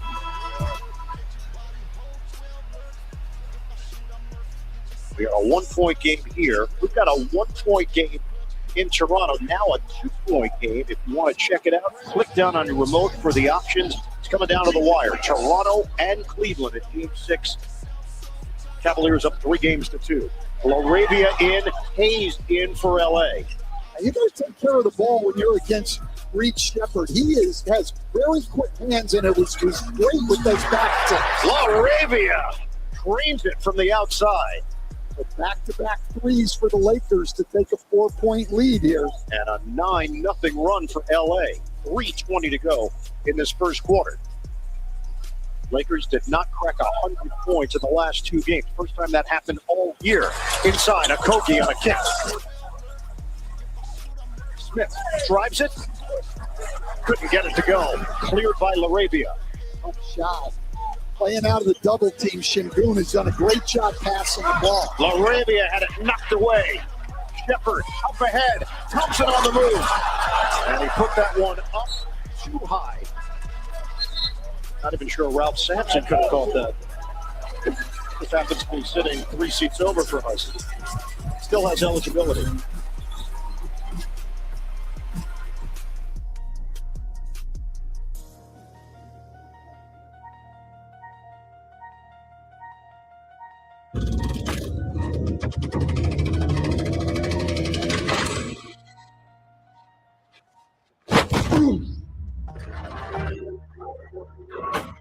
I know most of you don't remember me, but I know all of you.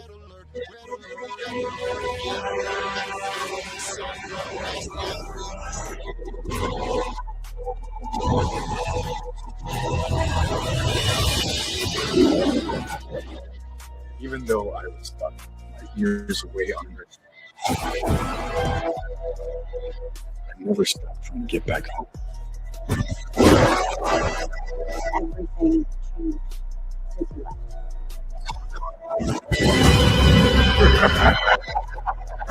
That's what took my anyway.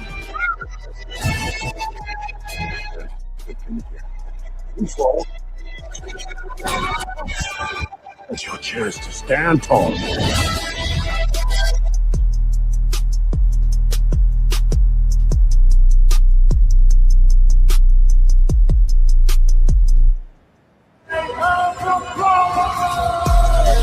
Get your body hold 12 lurk. If I shoot, I murk. Get yourself so touched. Red alert, where the angels clutch heat, where the halos rust, and the ops rush, but the prayers ain't much. Red alert, get your body hold 12 lurk. If I shoot, I murk. Get yourself so touched. I need to bring you in. I mean, or whatever that is.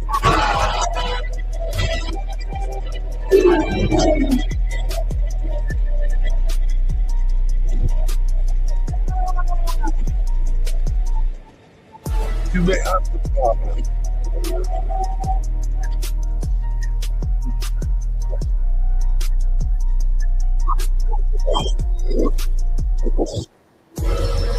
Get your body hold 12 lurk. If I shoot, I murk. Get yourself so touched. Red alert, where the angels clutch heat, where the halos rust, and the ops rush, but the prayers ain't much. Red alert, get your body hold 12 lurk. If I shoot, I murk. Get yourself so touched. Red alert, Lakers now leading walking 5-4. That's a super search shot. Talk about the taking of the shooter.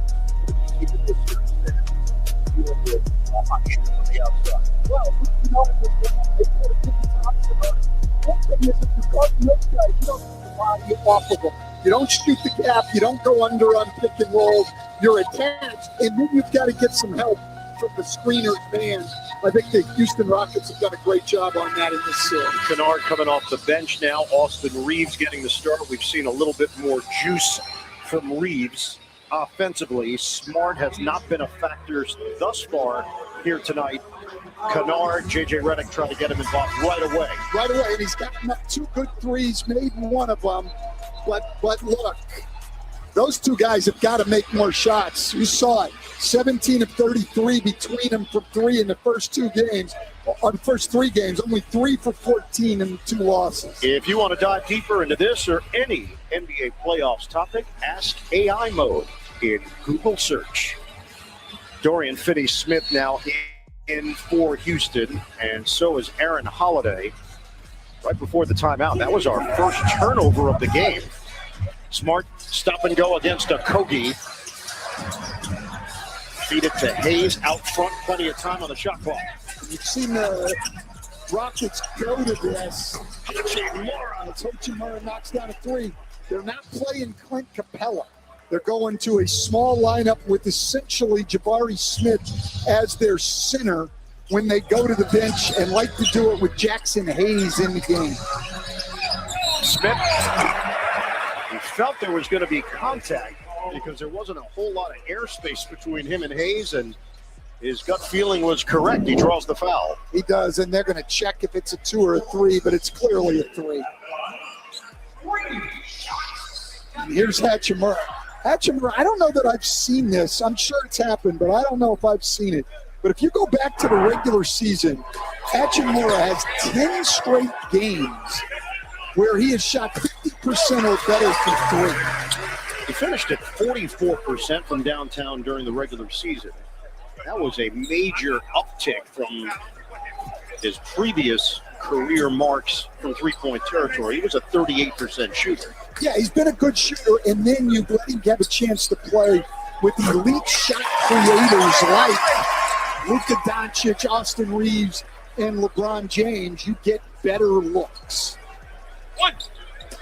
Another free throw here for Smith. Ime Udoka really praised the maturity and development of Smith. He's taken on more of a leadership role in year number 4. And the physical part, he says there's more muscle. Absolutely. Smith, now you see, as the center, he'll guard Jackson Hayes. 23-18, LA. We're going to hit the 2-minute mark of this opening quarter. Kennard. The roll man is Hachimura. Nice fake. And it's blocked by Thompson. He erases it at the rim. What can't this guy do? I'll tell you what. Amin Thompson, just let me spend the rest of my life watching the Thompson twins. These guys are 2 of the best perimeter defenders in the league. They can make plays off the dribble, and they bring it every single night. This is an outstanding block. So already 3 assists and 2 blocks, making an impact on this game. And his numbers this series, 19.5 points, 6.8 rebounds, 6.2 assists, 2.4 steals for Amin Thompson. Okogie drives it, and it's an offensive foul. Great job there by Marcus Smart. Always been a guy who was willing to give up his body and take a charge, and he does it there. The 2022 Defensive Player of the Year, Marcus Smart, taking the hit. Overtime in Toronto. The Cavaliers and the Raptors. Cleveland trying to advance to the second round. Toronto trying to stay alive and force a Game 7. Aaron Holiday, another guy getting a lot more minutes here after the first 3 games. Kennard. That step back Jay doesn't go, and a foul is called as Hayes was held underneath. Right now, let's take a look at the live odds presented by FanDuel, our live update. Houston right now is minus a half a point. The over-under is 200. That's amazing. You don't see over-unders at 200 in the first quarter in today's NBA, but these teams, first of all, played at the slowest pace of any series, but also the defense has been outstanding. Smart, kick, LaRavia, short. Kogi flies in for the rebound. Smart jars it loose. Lob it towards the rim, off the hands of Hayes. Ball movement leads to Smart. Way off.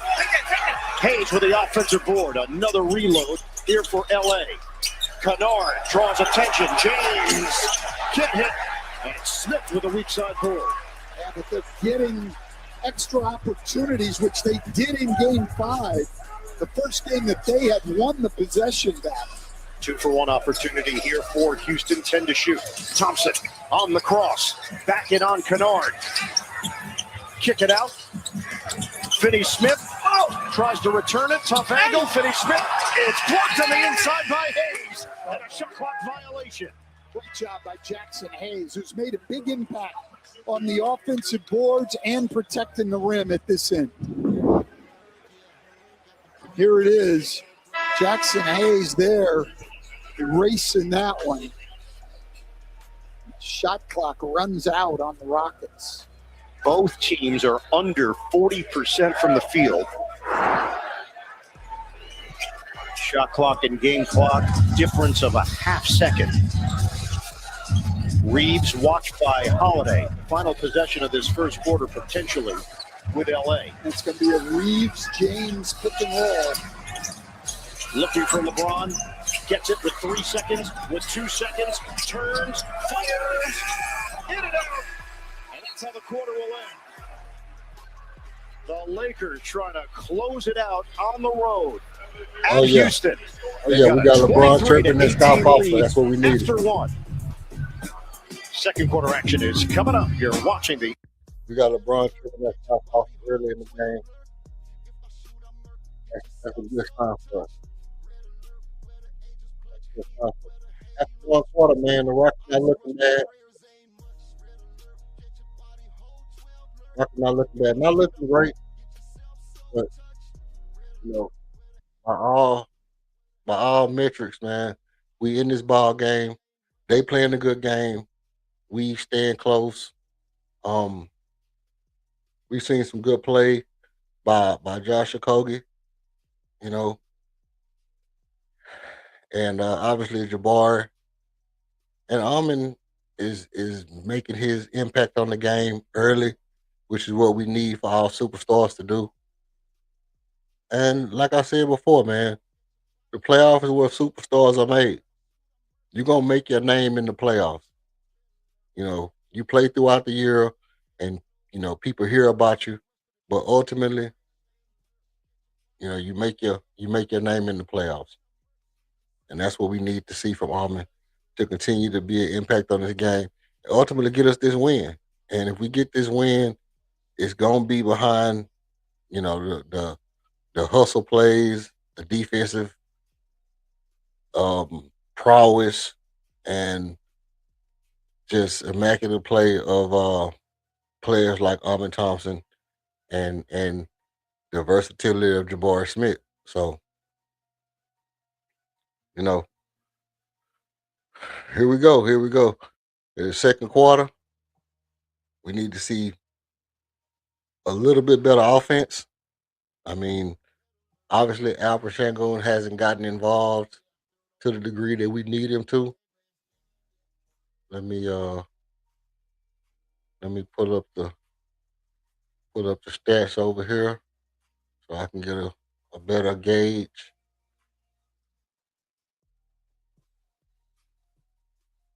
of the box scores, and we'll keep y'all updated as to how this game is looking. Austin Reeves, 2 or 3 field goal, 5 points. Rui Hachimura had 7 points leading the Lakers. Luke Kennard is 1 for 3, not getting a lot of clear looks, shooting 33%. Jake LaRavia got him a 3 in the game earlier. He already got a personal foul. Jackson Hayes got a personal foul. Austin Reeves got a personal foul. Those are big stats to me because, like I said before, they're not calling fouls on DeAndre Ayton. They're not calling fouls on LeBron James. They're calling fouls on the others. When you go down to our side, Tari Eason got 2 fouls. Exactly like I said. Tari Eason got 2 fouls early. LeBron want everybody holding him to foul out, but Tari Eason got 7 points. So he's matching the output of LeBron James, 7 minutes, 7 points. Tari's having a very solid game at this point. Even with the 2 fouls, he's been an impact. He's a +2, by the way. He's the only player on our team that's in the positive in the plus minus. 50%, 1 or 2 from 3. Tari's making a big impact on this game right now with 2 rebounds as well. He's leading our team. LP got 4 points, 5 rebounds already, going crazy on the boards, and he got a block. Armin Thompson got 2 blocks, 3 assists. So, second quarter already started. Let's get right into it. Shingun, he wanted to be unselfish, but he can get in there deep, shot fake, pivot, and get very good shots, particularly against Jackson Hayes. They had just 11 turnovers in Game 5. The Lakers had 15. James driving in on Finney-Smith, former teammate. Fades and connects. When James can get that deep and then get to his right shoulder, and they really haven't put a lot of length on him so far. Lakers up by 7. Just over a minute gone by in the second. Pull-up jump. Doesn't go for Shepherd. James ahead. LaRavia will drive it and score. This is the largest lead of the night for LA, 27-18. Thompson penetrates. Oh, he fakes out Kennard, but he gives it up. Shangoon in a crowd. Finney-Smith takes the baseline. Contact, it's an offensive foul. Second one, Marcus Smart has drawn. Amin Thompson, a great playmaker, but he can't get that deep and be that open inside and not shoot the ball. We asked J.J. Redick, what gives you confidence? He said, this group has responded all year. It's a resilient team. And he said it's been really cool to see this version of the Lakers develop the way that they have. They're doing it right now without Doncic. LeBron James snaps in a three. Wow, our guys in the studio said they expected LeBron James to step up and have a big game. He's already got 9 points, 4 assists, and has not turned the ball over. 7-0 Lakers in this second quarter. Shepherd takes it in, and Hayes holds up defensively with those 2 fouls. Well, switching their centers out onto Reed has been, to Reed Shepherd, has worked for them so far in the game. Smart was looking for a call against Thompson, didn't get it, goes out of bounds. Now, LeBron James here just gets to the back down, but that's 2 feet in the paint. Nobody's coming. That is a short turnaround. And then Smith goes underneath. Finney Smith goes underneath. Yeah, getting out of hand quickly, y'all. Too much space for LeBron James. Interesting to see what y'all think about this game. Follow won't go, and it's rebounded by James. Well, Şengün got deep, and I think he got fouled on that first shot. LeBron, spin, LeBron, bucket! Timeout Rockets. The Lakers have come out on fire in this second quarter. 9-0 LA. Yep. I already know. Getting ugly quick, bro. It's getting nasty quick. This game is getting out of hand fast. But it's a game of runs. It's a game of runs. They took off in the second quarter. You know, we'll get it back in the third quarter. We always have our best quarter in the beginning of the third. So he said he can't watch no more. Say that's it for you. Hey man, ain't no NFL draft for you to go try to console yourself on, man. You might as well stay in the trenches. You might as well stay in the trenches, man. We in it. We in it, man. Because ultimately, like I say, the reason I watch is just to see how guys look, man. And so, you know, all that hope and shit that we have, when they start making moves, we won't feel bad about it. We won't feel bad about it. Oh shit.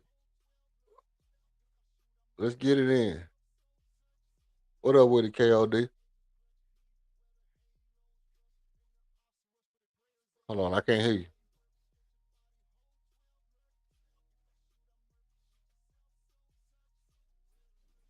What's up, bro? What up with it, man? Yeah, man, I'm done. You can't be done yet, man. It's a game of runs, bro. It's the playoffs, man. Man, it may. What the hell kind of lineup he had out there? With Aaron Holiday holding Austin Reeves. He had Holiday, Dorian Finney-Smith. Like, bro, what is this lineup? What is this lineup, bro? It's just like I said. I knew when I saw Scott Foster that they was gonna call fouls on Tari Eason early in the game. I knew that because they need LeBron to get off, and Tari Eason wasn't letting LeBron get off. So the obvious thing they were gonna do was hurry up and call them fouls on Tari. So when they took Tari out the game, Tari was having our best game. Tari was the player playing the best on the floor for us. He came out to play today. So when they took him out, they gave them the advantage. That's what I be saying about the refs. The refs don't have to make obvious a bunch of calls and just smoke the game. All they got to do is make one small adjustment to the game to impact the whole game, and that was it. Whoop, whoop. Two quick fouls on Tar, and the whole game changed. Now we out there with Aaron Holiday. We're gonna see Jay Sean Tate. I'm gonna tell you that right now. You might as well hang around so you can see Tate. No, I'd rather leave before he hit the court. And that way I can blame him for the loss. You know what I'm saying? because quiet is kept. Oh boy, who was down in the in the chat was really speaking facts. That goddamn game 3 we lost. That some bitch who fouled that nigga behind on that 3-point shot. That hurt us. Everybody forgot about that damn play. They remember the 2 turnovers. They ain't remember this goofy son of a bitch fouling somebody behind 3-point line. Talking about Rob Cartel. Nah, Rob, he was on one talking about that's his go-to move. That's his finishing move right there. That's his finisher. The 4-point play for the other team. But nah, you can't, look. One thing about Tate, he's gonna bring the energy, bro, and he gonna play hard. I think you gotta get your hard foul in, bro. When you are extra, you gotta get your hard foul in. I just wish it wouldn't have been for 3.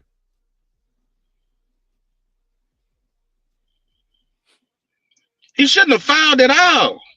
Goofy ass nigga. I don't need to be sending these motherfuckers to the damn line at this point in the game. No, but we need him now, though, bro. We need somebody to burn some fouls, bro. Hell no. That's the damn problem. And they blocking everything. I know they got about damn 6-7 blocks already. They got blocks, bro. They got blocks. They got let's see. Let me pull this up right quick. 1, 2, 3, 4 blocks. Everybody, all they bigs got a block, and Jake LaRavia. Austin Reeves got a block. Rui Hachimura got a block. Jake LaRavia got a block, and Jackson Hayes got a block. Bang. Yeah, but because we not hitting our shots to because they back to just clogging up the paint. Yeah, they is. And we back to our old offense. We back to our old offense. Like I say, when Jabbar, see, they trying to get Jabbar some open shots. But when Jabbar initiates the offense, bro, it pulls that other defender all the way out of the paint. So that's what I'm hoping to see in more in the third quarter. He's not really going to it now, but I expect in the third quarter to see Jabbar initiating the offense. When he had the ball 30 feet out, it brings that other defender all the way out of the paint. Good block, Jabbar. Good block. We better get our shit together before we be looking like what's that team? Goddamn me had 20 points at halftime to like 80. Shit. What? I don't know. Was it Toronto? Was it Toronto? Nah, it was last night. Somebody had went on it was like 67-13 run. Like they was up by 50 at halftime. The Hawks. Yeah, the Hawks. And the Knicks. Mileage, dog. I seen that boy Shaq trying to take that Hawk on inside the NBA. I was dying, bro. He was trying to resuscitate that little Hawk he had. I was over here rolling. They called a foul, but they should have challenged that because that was not a foul unless it was on Austin Reeves. See, we'll mess around and get down too much, bro, where we can't even come back in the second half. Yeah, we out of that, man. We down by 20, bro. We down. I know, by that's what I'm saying. I mean, Bronny in street clothes. Man, I'm finna go on ahead and get on this clock, bro. Oh, you at work tonight? Yeah, man. I'm happy too, because if I'd have been at home, I'd have been sick as hell. Hey, man, I'm gonna tell you right now, if this shit stay like this, I'm gonna cut the stream off and let I ain't gonna have shit to say after the game, bro. If we lose by 20, I'm gonna save my shit for the summertime, bro. Already. I'm finna go into my. All right, bro. I'm finna get to my I'm finna get into my draft bag and to get into my trade bag for the summertime. Cause we gotta make moves. Appreciate the boy KLD pulling up on me. NY Atlanta. Yeah, facts. Facts. Shout out to you, bro. First timer. What's this? Harsh IT, Harshit. I don't know how to say your name, bro, but shout out to you, bro. Salutes to you from the panel. And big up yourself, man. At the same time, over here, you can always pull up if you want to pull up and get your take off. You got a take, you got something you want to say. You can always pull in the link in the chat. And it's looking bad.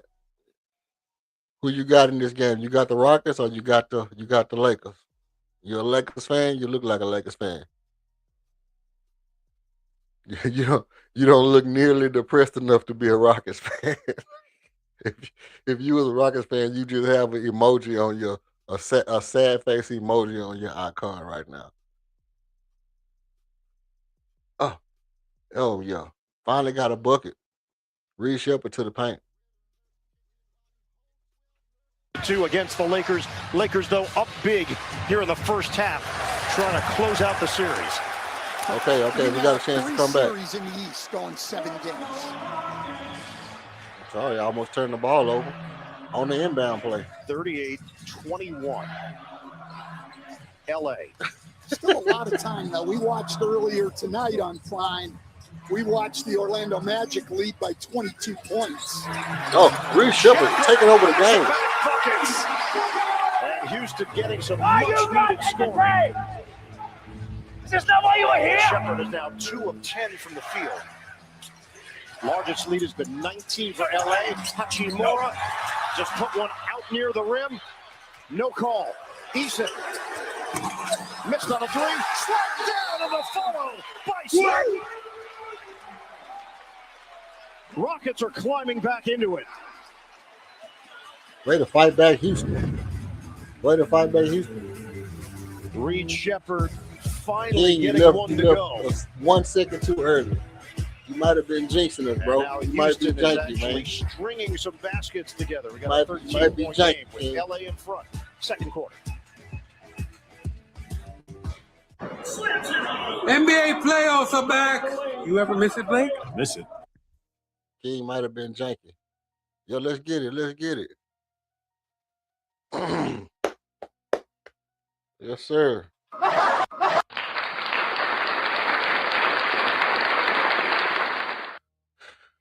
Hey, behind the player Reed Shepard, we just went on a nice little run, a nice little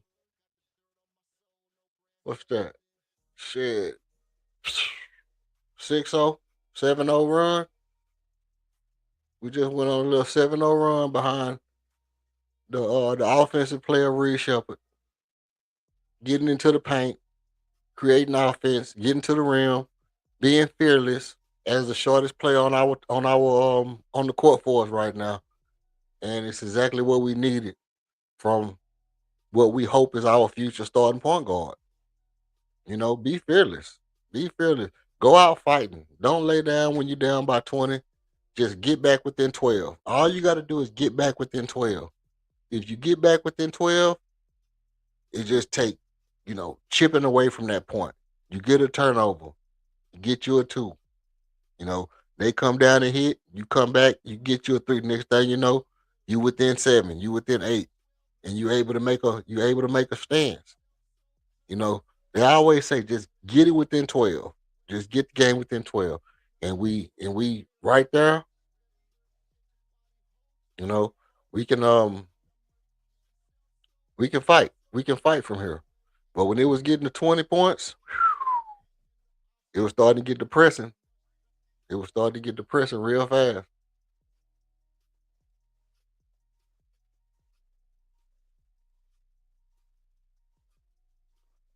Let's see. So as of right now, LeBron James immediately took over their scoring board with 13 points. We got a Laravia 7-point ball game. He's having a breakout ball game against us tonight. And Rui is stuck at 7 points. We made the adjustments to contest more of his shots. So we're able to, get a hand up and kind of take him out of the rhythm that he was in. But again, he's shooting 50% in the playoffs. Can't let Rui have wide open shots. He's been getting a lot of wide open shots with the way they've been playing. Jabari Smith got 7 points. Torrey Easton got 7 points. His three was a big three he missed. And it's going to mean a lot for us for him to be able to make shots. Şengün still at 4 points. Şengün still at 4 points. Amin Thompson still at 2 points. Reed Shepard now has 5 points. 0 for 4 from 3. But it ain't over. It ain't over for Reed. He'll make some threes if he continue to get those shots.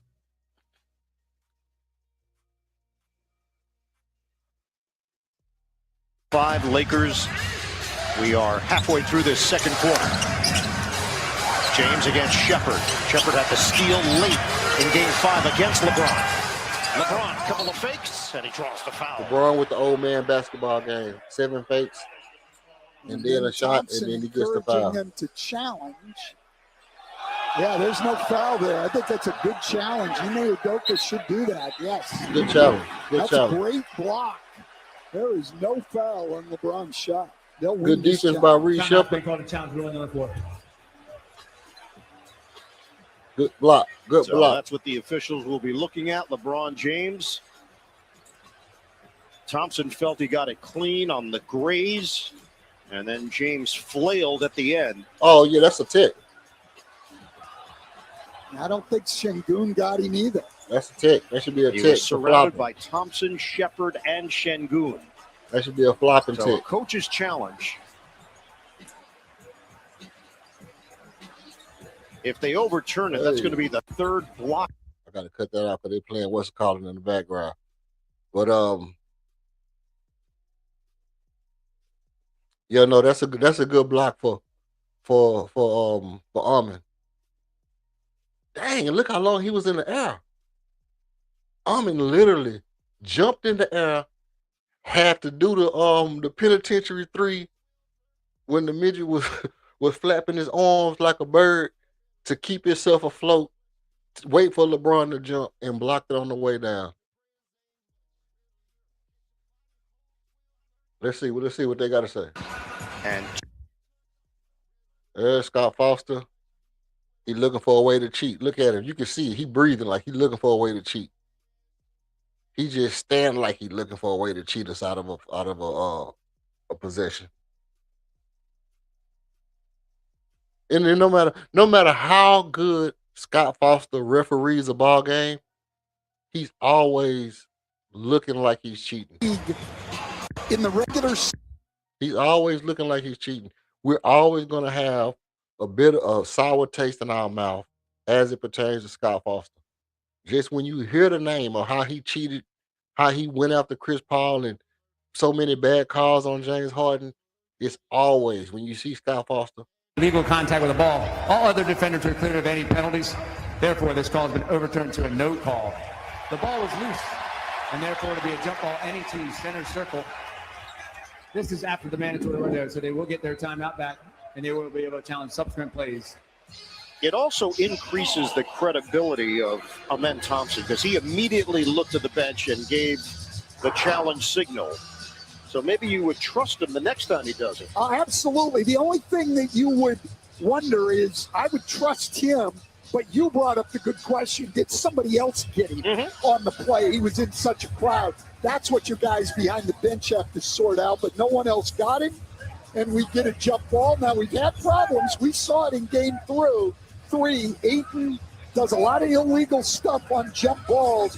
I think the referees are clued in on that now, though. Scott Foster will toss it. Some arm action there. And they're going to reach up. Şengün and Ayton. LP down there fighting for it. That's what I'm talking about, LP, man. LP's a fighter. Lane just jumped in. Yeah, LP said, I'm going to jump with both hands. Believe me, they watch all the games.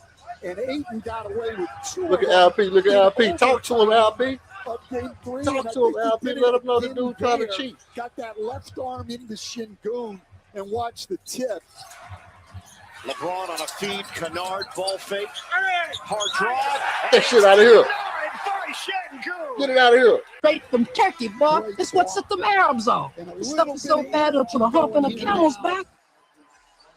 With the Rockets, excellent pursuit there by Şengün to stay in the play. Yeah, he's thinking, I may not win the jump ball, but I'm going to reject anything near the rim and take out all my frustrations.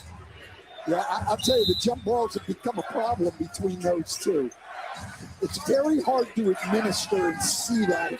You're the referee tossing the ball. You don't see it. Reeves comes up short. Kennard is there for the offensive Oh, no, you can't let Luke Kennard beat you on the rebound. With Reeves. Slashing. Gets it back. Reeves spin against the grain and he lays it man, that was creative. Crafty move. That is a big time move. That was a crafty move by Austin Reeves. Austin Reeves has put up 7 points in Can't 12 pick the minutes ball of up action right back there. in the starting lineup. Şengün trying to battle for position behind the back. Oh. And Come Eason on, didn't Al, expect it. Ahead. Reeves has got the angle, but he misses on the lay-in. And the rebound controlled by the Rockets. Ball. They give it right back with Kennard. Big ball. Look at this move. Just great footwork finger roll. inside. Sauce on it. Put the Shot sauce fake, on it. reverse pivot. Reverse pivot and lay jelly. the ball Yeah. in. Outstanding. It's a 15-point advantage for the Lakers. Shepherd watched by Smart. High screen Şengün. Switch with 8. You got action. You got action. Timer is down to 5. Şengün had it poked away. And Smart gives up his body. Touches it last out of bounds with 1.9 on the shot clock. Well, Şengün had to know he wasn't going to get that loose ball.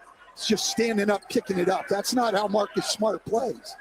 Once that ball went loose, you knew there was going to be a dive. Rockets have to work quickly here. Shepherd lob it towards the rim, and nobody there. What the heck? No communication there whatsoever. Oh my God, And the the bastard turnover is of this out. first half for Houston. You said, what the hell? But it was a smart play by Reed Shepherd. Throw the ball away from them. Lakers Getting out in the open court. series against the Rockets. Hachimura ready position. The ball is moving, and a smart Good jumper contest. doesn't go. Kennard grabs another Good contest. offensive rebound. Ayton on a kick for Reeves. Okay, we're playing good Shifty defense. moves, Reeves, bank isn't open. Ayton, the offensive board. Good shit. And he Good shit. could Good not defense. finish it around the rim. No, but if you're the Lakers, if you're J.J. Redick, you got to love the way your team is There you moving go. the ball, getting The ball on the initiating offensive the offense. glass, and defending. Keep going, You gotta keep be going, very, keep going, very keep happy going. with this second quarter. Okay. The Rockets have 25 points with 3:45 to play in the first Right half. back at Şengün with a series of moves. Straight from Turkey, boy. That's what set them Arabs off. This stuff is so bad it'll put a hump in a camel's back. On every possession, and you just got to rely on him to make plays. Foul is called. Thompson was defending Reeves. And the May Rockets is within Mental 13, Health man. Awareness Month. Make We your kind of move back for in this total game now. health and find what makes you Kinda feel back in your this best game. at NBA.com/starting5. I feel like every time we do an ad for Mental Health Awareness Month, we should immediately show the two coaches because they're the ones in playoffs that really need the mental health help. Are you speaking from experience? I am speaking Good from defense, another experience. foul And on this Tari matchup will not come. Every I mean, LeBron time James LeBron just moves, going they're at trying to call that Eason foul on every time Tari. he gets it. They want to take And Tari off LeBron Ime and let Udoka's gonna LeBron go get with off. Josh Okogie. You've either got to have someone who can give him more resistance size-wise at the rim like Jabari Smith or someone who can hold their ground better like Josh Okogie. Tari Eason has no chance down there in the post against LeBron James. That is the third foul on Eason. That's So good, he though. will take a He seat. got him. Oh, come on, man. LeBron Don't pull James him yet. has Don't pull him 13 yet. points. This is his first Don't free pull throw attempt Tari, of the man. night. That's our offense. You got to trust Tari. That's where Here you got to comes trust Josh Tari and leave him in Okogie. the game. I know he want to save him for later, But I would have liked for him to leave Torrey in the game right there. I mean, with all that said about their defense, they're only giving up 41 points. The Lakers are shooting 39%, and this is only their 7th free throw attempt. The problem's on the LeBron knocks offensive end down of the both floor. free throws. James makes them both. Lakers lead by 15. We approach 3 minutes to go in this first half. 15 points for LeBron James. Şengün one-on-one on an island with Ayton. Şengün, drop step. Şengün is fouled. Well, and that is one of the very, very few times I love Jabari, in this man. series where in the post, Huddling the guys the up, Lakers have not come with the double team corralling the from guys, the baseline side. bringing them together as Houston a team, able to score 10 points, instilling that sense of camaraderie after every dead ball. Jabari doing a good job of being the glue guy, the leader. That is the second foul on over the course of this comeback, 21 man. points, 10 rebounds, 5.5 assists. I mean, in the series comeback, not just the game comeback. 42. Way to knock it down, LP. LA. Well, and Şengün is really the only guy that is a go-to guy out here. And then Thompson can make all the plays. In a horrible way. This Mohawk chili bowl cut that he be wearing, both score and create. He need to get him a new barber. You can see his whole entire line on his They were hair. down 0-3 to OKC. They lost that series in 6 games, so they won the next 2 games. And Holiday, Josh Okogie, Jabari Smith Jr., Albert Şengün, Amon Thompson on Reeves the just floor. took a shot to the face. James one-on-one with Jabari Smith. sits in the Screen chair. from Ayton. Switch now, Albert steps out Şengün. on LeBron. James drives it, floats it up. LP plays very good defense on LeBron. That's great defense by Şengün. I love LP's defense on LeBron. He's not scared to go at him. He plays with his body. He moves his feet. And LeBron isn't fast enough. Pick and roll, Reeves. Laterally. Down here, yeah. But laterally, he's not really just going around Şengün like that. Thompson half-court set. Thompson works in. Get big. And a foul. Get big.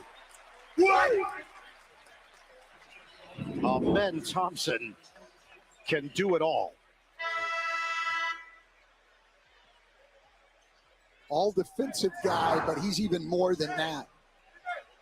As you pointed out, man, great in transition, leading the break, an outstanding passer, and has had to play basically out of position all year as a true point guard. I think that will help him down the road in his career. I think he's improved as a decision maker as the year's gone on. It's a 12-4 run to close the gap. That was the 14th foul against LA. James comes to the ball. Jabari sitting in the chair. Albert steps up, sits in the chair on LeBron. Against Şengün. James Takes at him, 3 flinches at him. 2 seconds. LeBron. A foul is called. Smith was the second defender. He was ready to defend the rim. Smith did a great job. It was an excellent defensive possession. Şengün should not foul on this. Let Jabari Smith come and help. Trust your teammates. LP trying hard. On the shoulder. No swing down. Don't swing down. That's number 2 on You know you Şengün. can't swing down on LeBron. He's not going to let you block the ball from behind right him. now Bro. is LeBron James. Good foul. Nice hard foul. I mean, it's just, we're so used to this guy's greatness. Good We hard forget foul. 41 years old. Come on, he's got 15 points in the first half in a game where it's low It's a good scoring. foul if you miss one. He's in his 20th That's how I play. year in the NBA. If you miss one, it's a good foul. If you miss 2, it's a great foul. Great foul by Albert Şengün. Closeout games during his career. Oh, crossover. Smart trying to take it away from Şengün. It's a jump ball at the 2:07 mark. That's just great help by Smart. It was. He LP was going to not cross the going shit out of to LeBron. give Şengün Oh, look at the that gap cross, to man. drive in. Name He the is center that right got a there crossover before like he even that. hits the Name the three-point center that handles the ball Great like that, bro. So You Şengün can't is gonna tell jump me it the up, center but not that against has a Ayton, crossover against that's Smart. that fluid. Smart might do this. Might be a Lakers strategy. Just grab Şengün's arm. 11-point lead for LA. Şengün quick tapped it, but it bounced over to LA. And he tried to tap it to Jabari Smith at the basket. At this point, Yeah, we need to work on our special teams. Our special teams defense is horrible. And he draws the foul. Oh my God. Jabari Smith one-on-one against Aiden the is big so he's so DeAndre Ayton. unpredictable, man. He just be And that's number 3 on Smith. his the way he plays is so erratic. You NBA can't is contest brought to you by Lily. 1 minute he of on the Medicine floor, Company. next he's throwing up an ugly shot. By CarMax. Want to drive? This And dude by here, DeAndre Google. Ayton, is one of the most. You Ayton talk at the line about exploited the switch there. Going back to his an Phoenix anomaly. days, the one thing that I think with like DeAndre all the Ayton has athleticism always and all the skill in the world. good at He is still sealing against switches. is just He showed LeBron his entire body, big target down there, and LeBron obviously a great passer. And he does have excellent hands. It's always been part of the scouting report with Ayton. Thompson, baseline, ball was smacked out of his hands, and it hit off the bottom of the backboard and ruled out of bounds. Great hands there by Reeves. It was the extension. I think I'm just going to put him in the Houston rim. controls. Şengün, shot clock winding down, leans, and Ayton with a block. Ayton with Shot another clock block. violation. And that is 10 turnovers now for Houston. Well, and we said this at the end of game 3. It's tough anytime Houston has to deal with a short shot clock right now. Durant was their guy who could just go get a shot. They don't really have that player now. So if that shot clock gets down, they're in trouble. Spray it out. Hachimura got a three. This guy's consistency as a shooter, man, is Rui just Hachimura? phenomenal. He is oozing with confidence from three-point territory. That boy He got now that has Nakatomi. 10 points, and the lead is back up to 15. Thompson forcing the action, had it blocked on the inside. He wasn't blocked. He just James didn't leaves shoot it the for ball. Reeves. We are under a minute to go. First half, James. He Oh my sticks God. it. LeBron James. He is timeless. Oh my My days. gosh. This dude has turned himself into a knockdown three-point shooter. 49-31. Los Angeles. Holiday for Thompson. Baseline drive. Koji open look. No. And a rebound to Gosh, Ayton. a Lakers freaky are Koji, closing man. the half strong. James on the He move. double dribbled? Flick it to the corner. They get Smart involved. Drive and kick to James. He'll fire. In and out. Hustle by Reeves. Scooped up by Holiday. Houston can hold for one. Okay. All right. 49-31. Lakers. 10 seconds to go in the half. Thompson one-on-one with Reeves. Makes his move with 4 seconds. Kick it out. Okogie ball fake. Loses it. Gets it back at the horn. It bounces off the rim. Lakers end the quarter on a Okay. We seen enough of that. Let's get directly into the stats, and then I'll bring up whoever wants to bring up, whoever wants to come up. Okay. All right, I'm dropping a link now. What the hell? Okay, so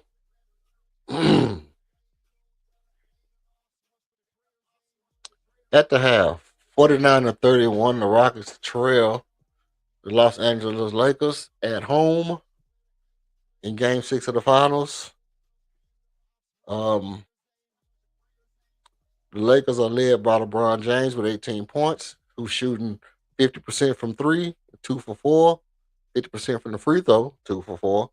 Only 3 rebounds, but he has 5 assists and a turnover. LeBron James has 1 foul, plus 14, by the way. Rui Hachimura has 10 points, has only managed to hit the 1-3 since he was on a hot start. 2 for 3 from 3. 4 rebounds and an assist. He has a block and an offensive rebound. DeAndre Ayton has 2 points. But he has 8 rebounds and a block. 2 offensive rebounds. Marcus Smart has 0 points, but a litany of hustle plays and 3 rebounds 2 steals, and 2 blocks for Marcus Smart for the former Defensive Player of the Year. Austin Reeves still off to a slow start with 7 points, 2 rebounds, 2 assists. He also has a block and a turnover. Mind you, DeAndre Ayton has 2 fouls now. Austin Reeves has 2 fouls now. LeBron has 1 foul, and the rest of the fouls belong to guys on the bench. Jake LaRavia has 7 points and a foul. Also a block. Jackson Hayes has 2 points, a block, 2 fouls. Luke Kennard has his 1 3-pointer, but he has 3 rebounds and 2 offensive rebounds, which to me could be 2 of the biggest plays in the game. You can't let Luke Kennard get 2 offensive rebounds when you're trying to mount a comeback. That to me are the kind of things that will kill your team. You cannot let non-rebounders sneak into the teeth of the defense and swindle you out of a good defensive possession. Players like Luke Kennard have done this to us over the course of this year ad nauseum. It's beginning to be just a plague. I mean, it's a perpetual thorn in the flesh of this Houston Rockets defense. Jabari Smith with 7 points, 4 rebounds. Tari Eason with 7 points, still at 7 points because he can't stay out of foul trouble. 2 rebounds, no steals, no blocks for either Jabari or Tari. No steals, no blocks, and only 2 rebounds for Tari. It's almost unacceptable with the way he was playing earlier for him to still be stuck at the exact same point that he was. But I think the referees have taken Tari out of the game completely with the way they've been calling the game on him. LeBron is elected to go directly at Tari every minute he's on the court and keep him out of his game. And by doing that, they've stifled our whole offense, I think. 8 points for Alperen Sengun, who's just getting aggressive, who's just getting involved. He needs to be more aggressive. I don't think, you know, as King suggested earlier, I don't think this is the kind of game where we can nearly afford for Alperen Sengun to not have 25 points with everybody else, not having fluidity to the game, to the offensive part of their game. We really need somebody to step up and take over, and I'll get to that in a minute, but we do need Alperen Sengun to play bigger, play smarter, be more aggressive offensively. He needs a little bit of help from the coaching staff as well, and I'll talk about that in a minute. But 7 rebounds is, his strong stat for the night is showing that he's laying it all out on the line. He only has 2 turnovers, one of which I don't think was his fault, but he has 2 blocks, which we just saw that chase down block for Luke Kennard on a play that was the defense had collapsed and just everybody was out of sorts, and he saved that play with that block. Armin has been just a tad notch beneath exceptional.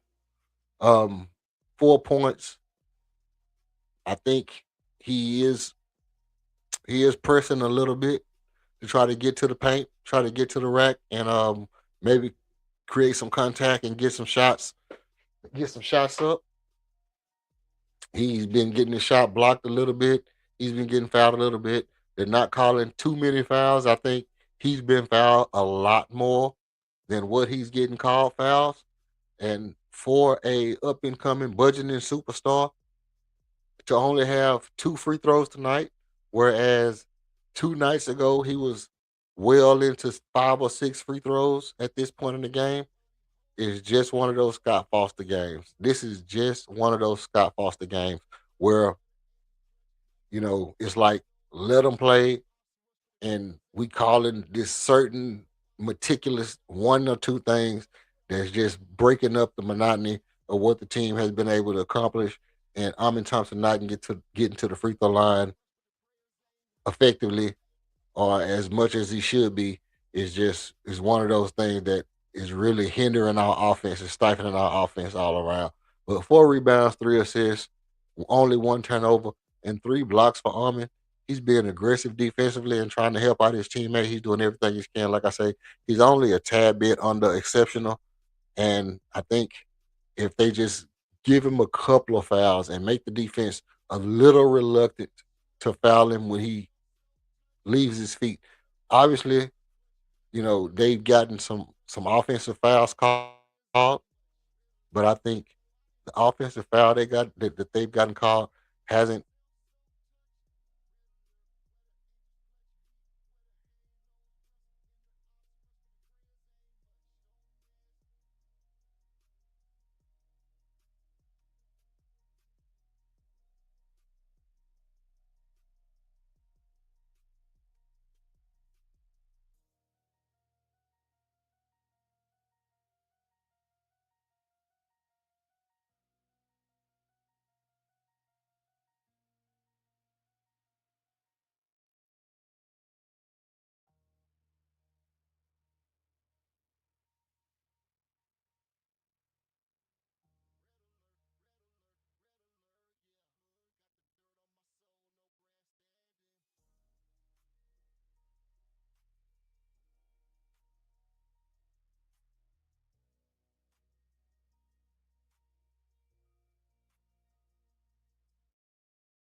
I didn't even know. I didn't even. I wasn't on.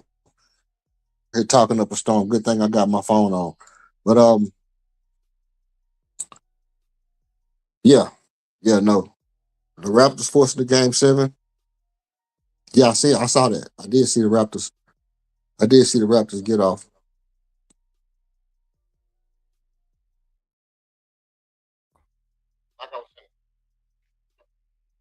Okay, let me remove this one. Yeah, yeah, no, they do. We need to go to a game seven. I think it helps the playoff and it helps the future of the NBA to say that this Rockets team is a force in the West. When the Rockets are a good team in the West, it adds cachet to the league, just like when the Lakers and when the Celtics and New York Knicks. Because ultimately, look, the Rockets are the West Coast version of the Knicks, in a sense.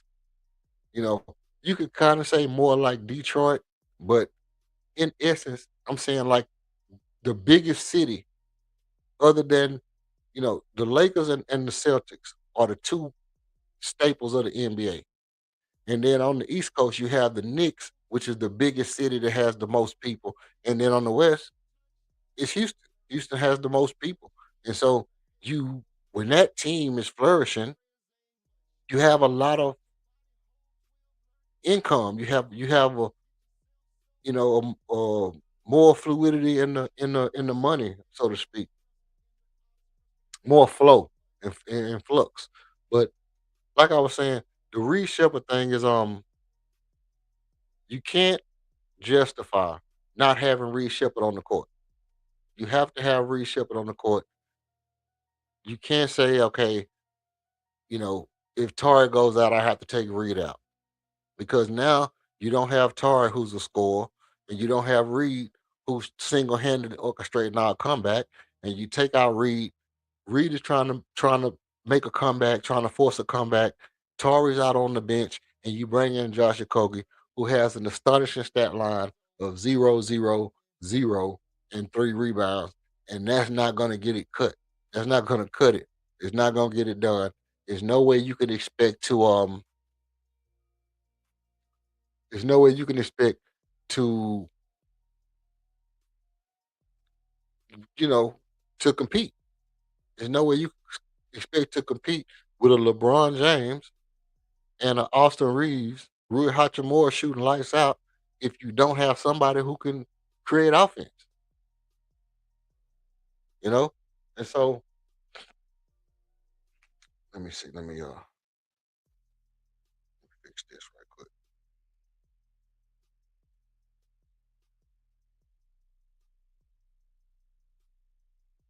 Okay.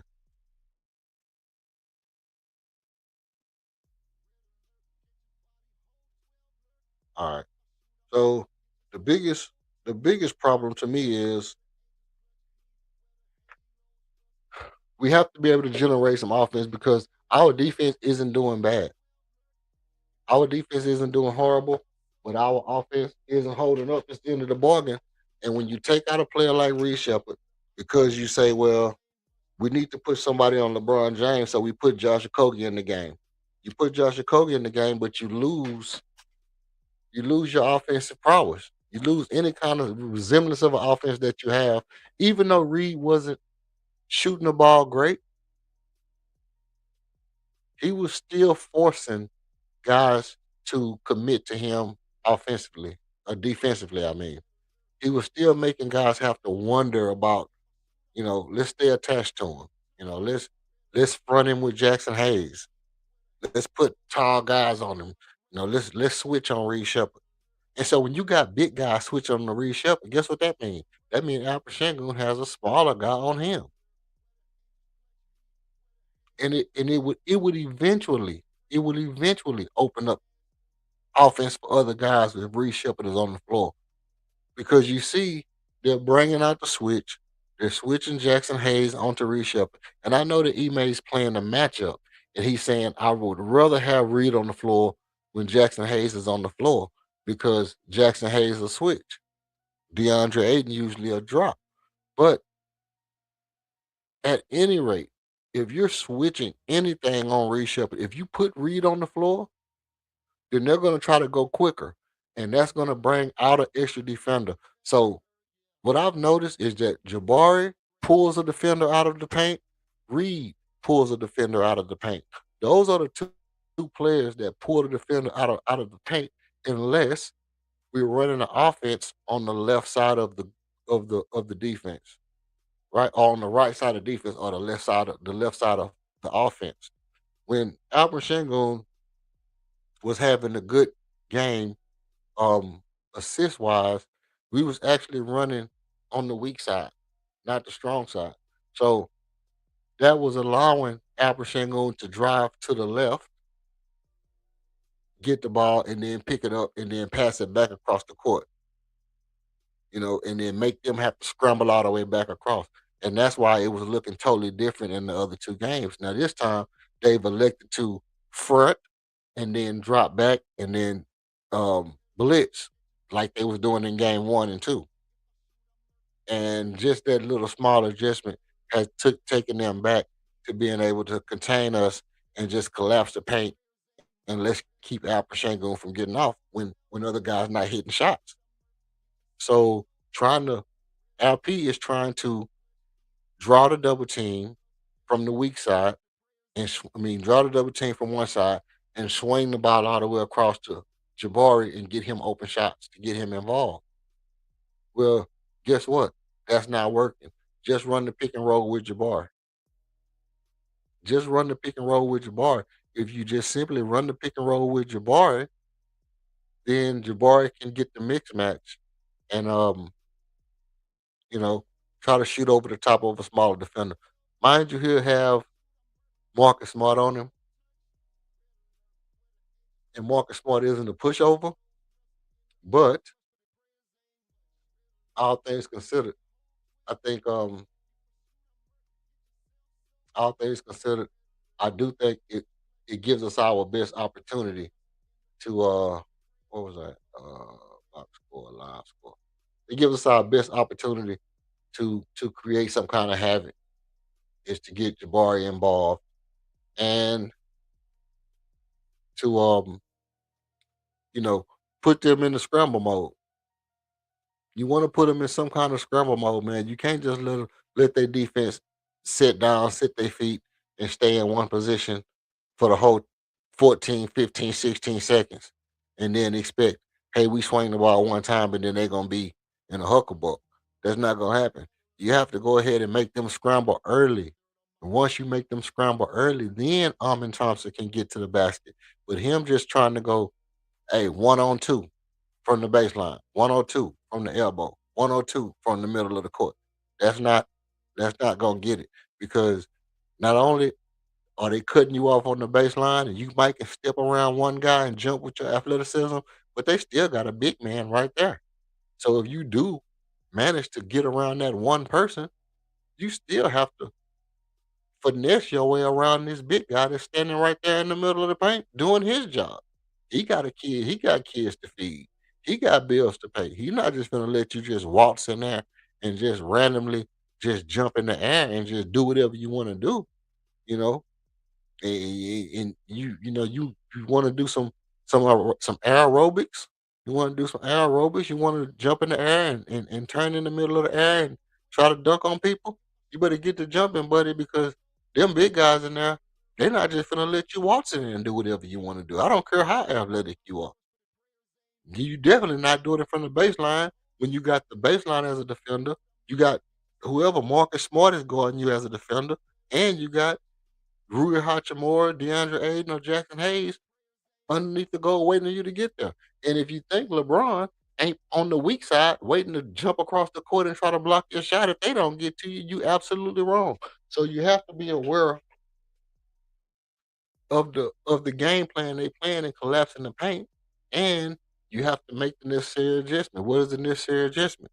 You need to, and I know that this not the fan favorite.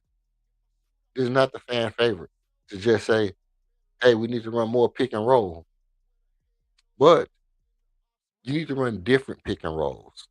You need to run different pick and rolls, different dribble handoffs with different people, you know, and not just to get downhill, but to get better switches on different people, different mismatches.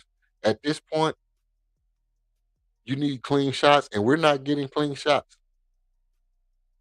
I'm gonna tell you right now, a Josh Okogie 3-pointer at this point is not a good shot. It's just not a good shot.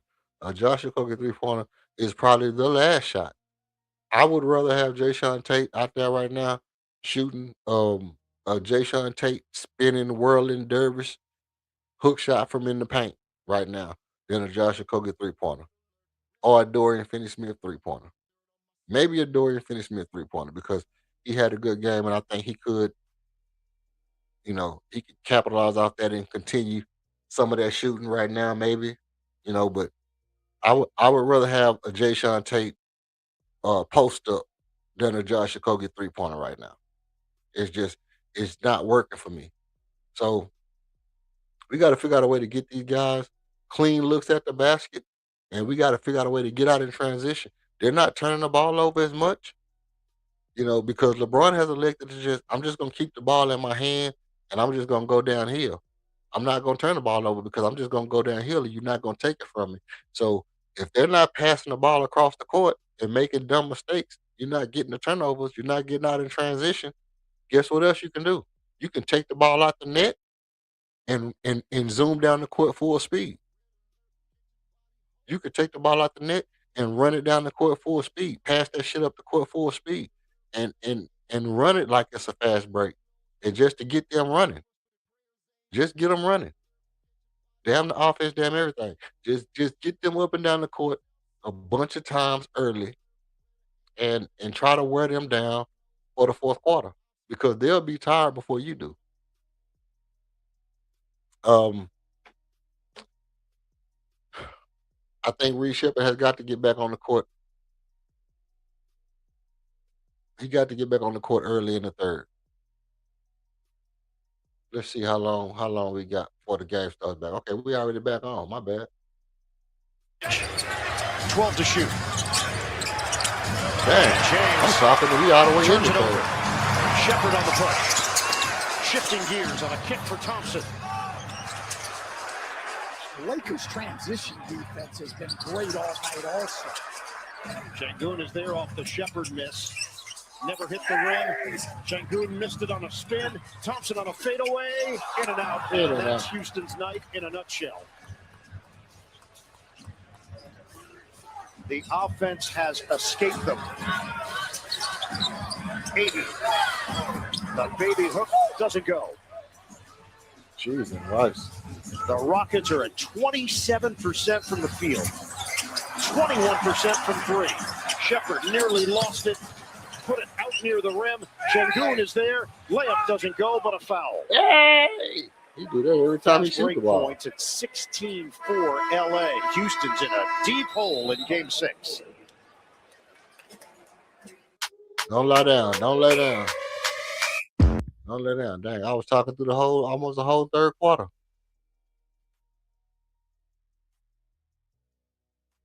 But I guess I did because I didn't see what happened in the third. I'm over here thinking about how bad what's it called it was. But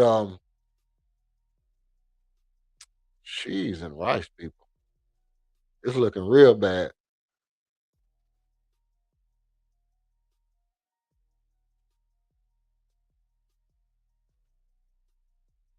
Two fifty, 250, 250, 250.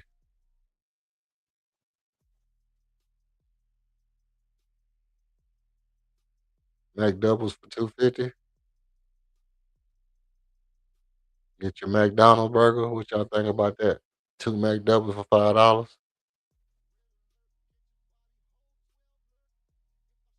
Or you can go get your Subway sandwich. Sub of the day for $5. Whatever you want on it. All the goodies in the world. Um,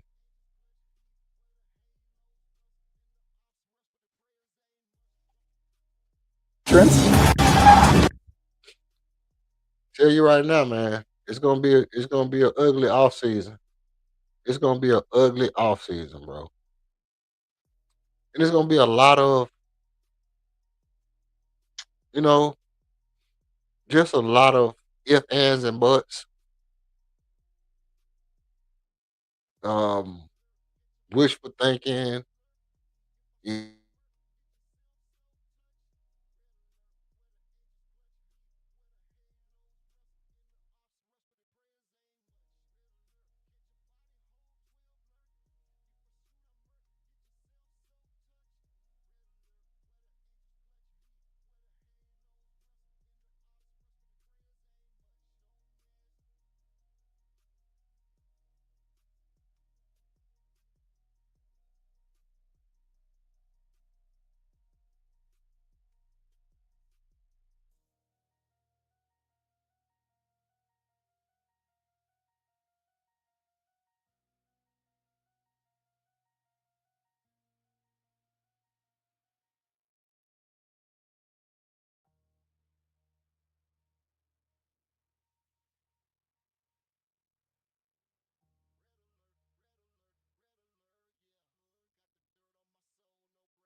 So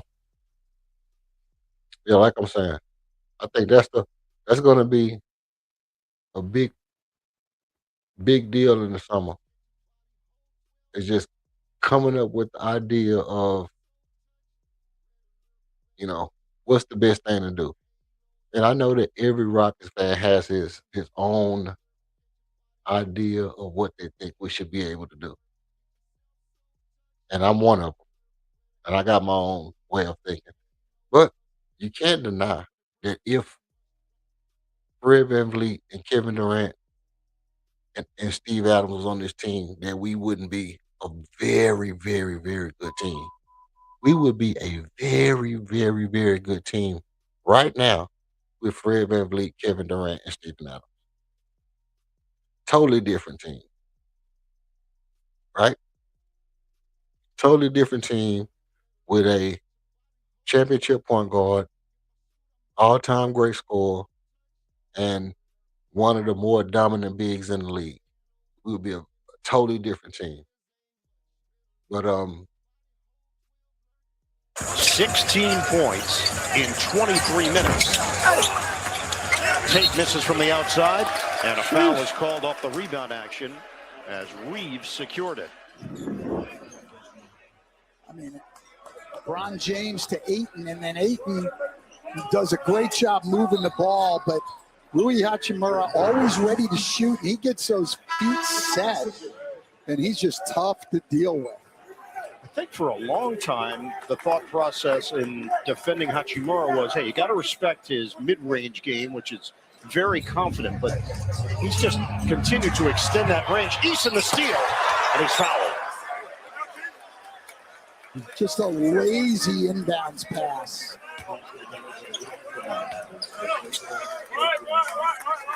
Yeah, J.J. Redick telling his team, we're good. We're good. Wants to be very solid, though. You don't want to get sloppy. You're up 25. You do not want to get sloppy and start giving Houston any life right here. Redick said that he could feel the desperation from Houston in Game 4. And that's what the playoffs are all about. Teams' back is against the wall. You expect them to respond. But Game 5, he just felt the Lakers played poorly. And they were flat. And defensively, they made more mistakes in that game than he could remember his team making in months. Yeah, he was obviously clearly disappointed. But then he also said he was very confident that they would come out and play very, very well tonight. He said you never know the result because the other team could play very well too. But he was confident what he'd get out of his team tonight. And he's been right. Reeves drives it, and a man can scoop to the hoop. 11 points. Austin Reeves is back. 65-40, Los Angeles. Lane opens up. Thompson is fouled. The question is going to be if the foul took place before he got to the rim. Look at Reeves.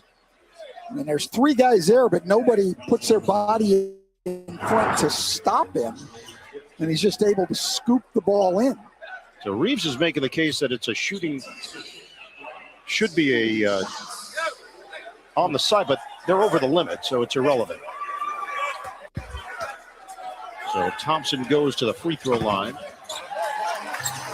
His team now down by 24. Again, these is late fouls. These is late fouls. They should have been calling. These are some of the same fouls that he was getting earlier that they wasn't calling. And obviously, I talked about that at halftime.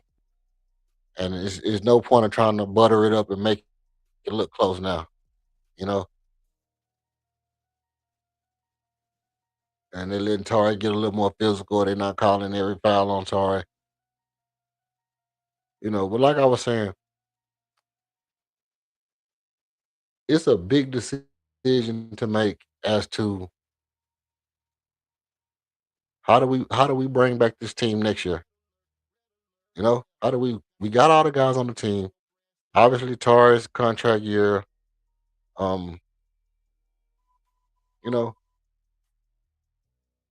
What do you want to do? You want to run it back with these guys? You want to make adjustments, revamp, and come out and see if we can be a better team next year or not? Or you want to stay pat? You want to bring back KD, Fred VanVleet, and Steven Adams and say, hey, if these guys stay healthy, oh my God, Barry, that was your three. Oh shit. If these guys stay healthy, what can we do?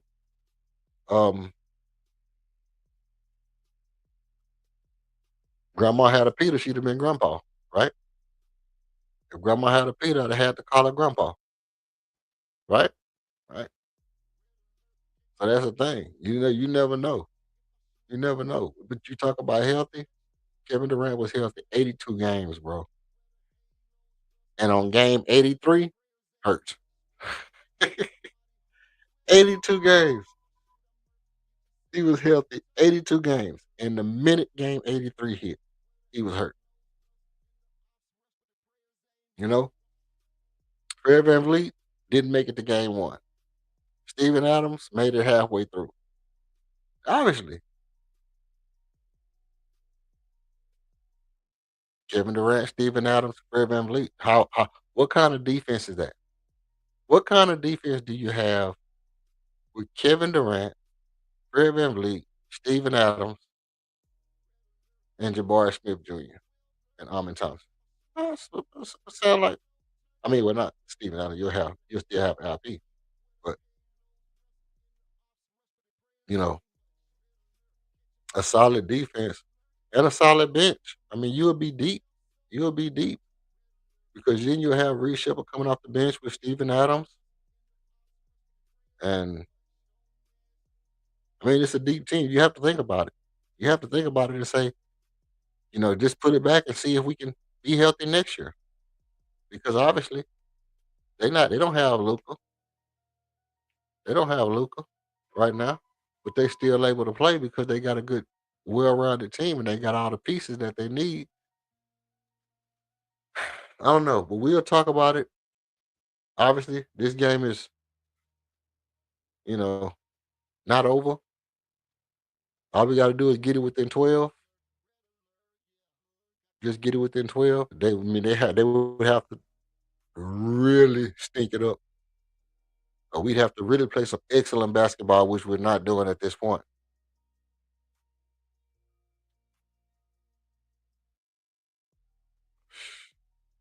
There you go, Armin. Now they're calling out a foul for Armin late in the game.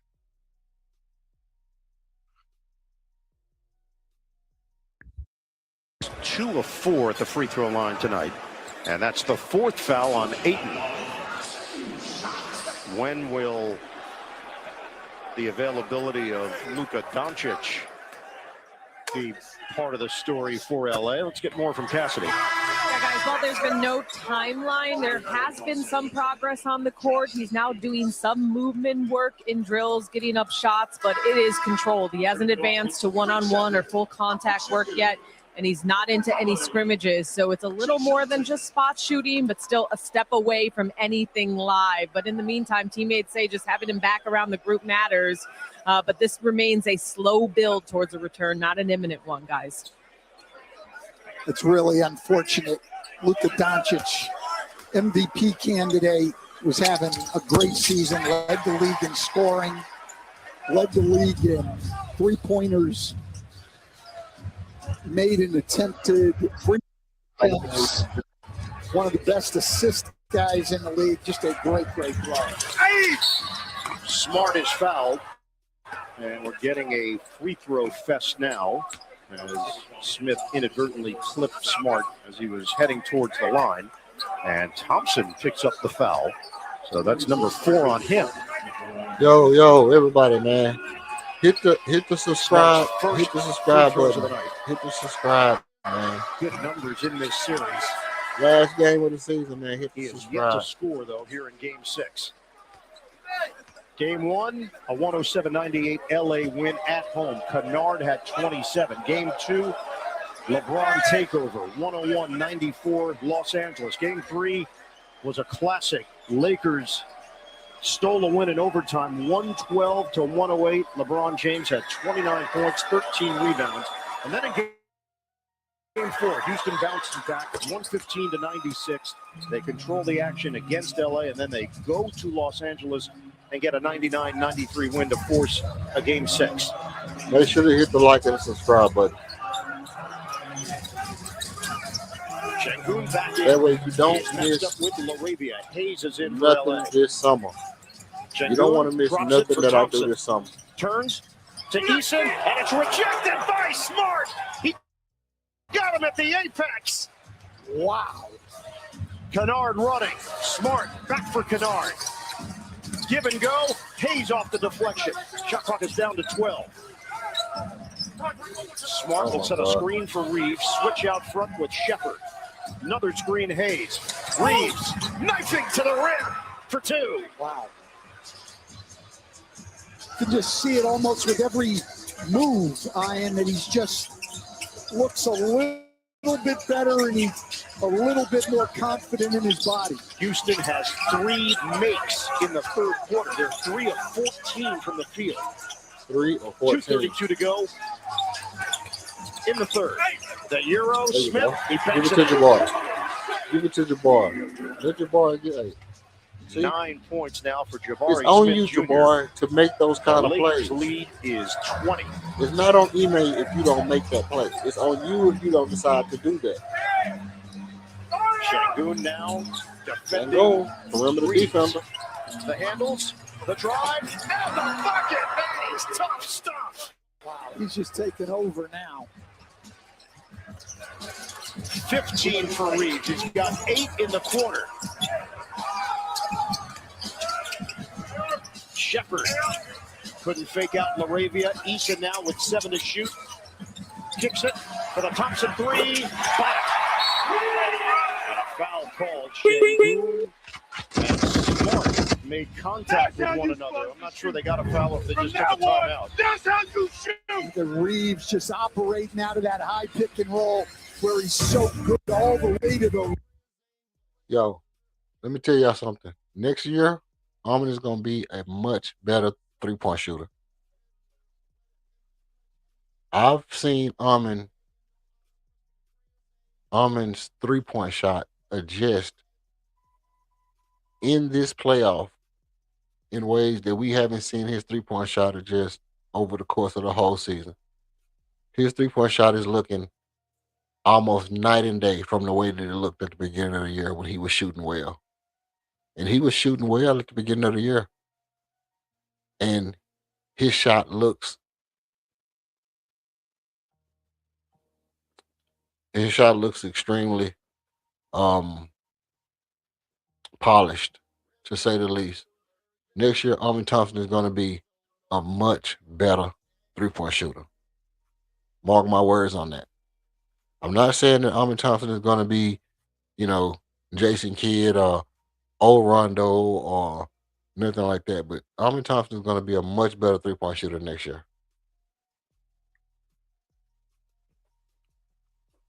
But you have to decide. You have to decide now. How are you going to, how are you going to bring this team back? How do you retool? What do you plan on doing coming back?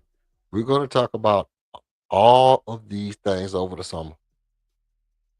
It's going to be as busy a summer as as it's been this year. So you want to make sure to be subscribed and stay up to date with the off season, because ultimately this is what you want. This is what you want to be a part of. You want to be a part of the conversations. You want to be a part of the think tanks, the rumor mills, any news, anything Sean say, any tweets, any information that you hear when you're at the park, you playing basketball downtown, are you hooping with guys that's in the NBA, You seeing new guys in the city, visiting guys that's on our team. Our guys playing ball with, working out with different guys across the league. What's going on? It's like last year with the Davion Mitchell thing. Davion Mitchell and Amin Thompson was playing together.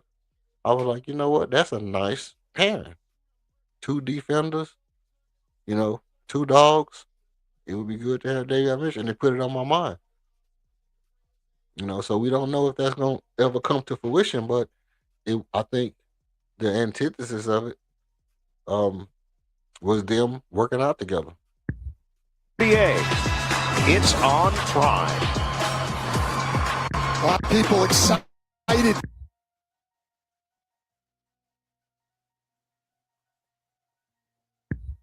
Players earning a lot more money, and look, if anybody got anything they want to get off their chest, y'all gonna have to hit the link quick tonight, man. Y'all gonna have to hit the link quick tonight. I got a couple more things I'll say. Obviously, it's only the fourth quarter. We still only down by 20, and we still got a chance to come back if we could have within 12. Got knocked out of his hands. Thompson pushing tempo underneath. Scooped up there by Şengün. He'll kick it for Eason. Ready, waiting, and misses on a three. Okogie with the offensive board. Eason drives, gives it up. Şengün lost it on the way up. He's fouled. 2 free throws here for Alperen Şengün. well, and that looked more like a Houston Rockets possession, quite honestly. This shot, multiple guys on the offensive glass. We just really haven't seen that as much tonight or even in Game 5. They get LaRavia on the foul. KOD, this is what we look like when Alperen Şengün only shoots the ball 10 times. 11 points. This is what we actually look like when 10 Alperen rebounds. Şengün only shoots the ball 10 times. Leading scorer for Houston is Thompson. Obviously, they was all over his ass like back pockets, as KJ Perkins would say. Şengün can match him with a make. But 10 times. LeBron James leads all scorers with Crazy. 22 points. Crazy work. Hachimura, 16. Both of them, You though, got on the Armin bench trying to jump for into Los 3 people. Angeles. They're not calling no foul. Reeves to Hayes. Kick it back out. A logo jumper is off for Wow, by Reeves. LP. No reason it had to be that deep.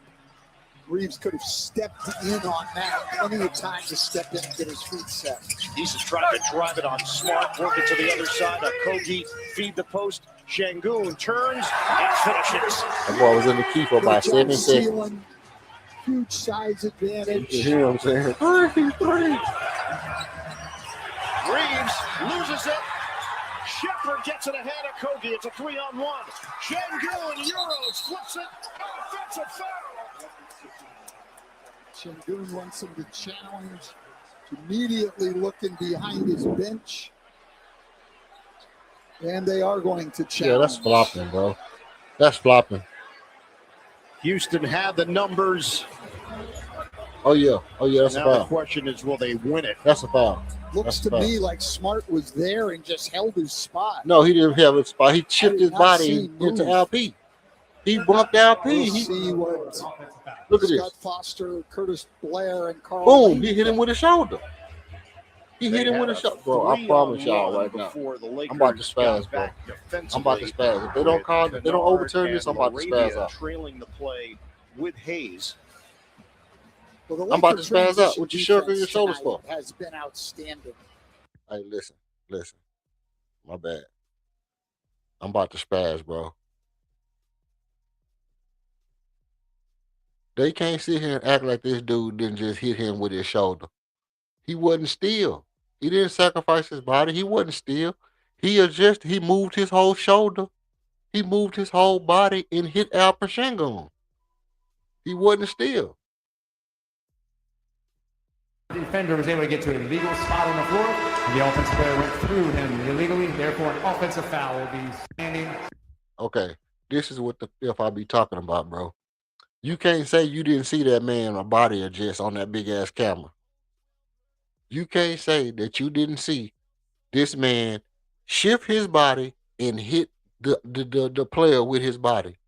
Just because your feet was planted don't mean your body wasn't moving, bro. He was at a legal spot, but he's still moving his body, twitching his body, bouncing and twisting, kind of like he was fucking. The dude, bro, he hit Al Pacino with his shoulders, bro.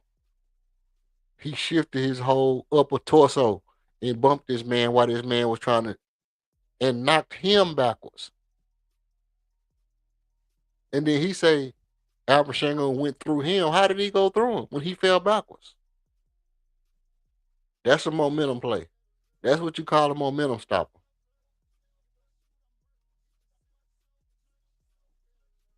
Damn, Jay Sean Tate. Jay Sean Tate threw that bitch out the arena. He threw that bitch out the arena, bro. That nigga playing the wrong sport. Jay, Jay Sean Tate playing the wrong sport, bro. That nigga got a cannon. That nigga think he ran the Cunningham.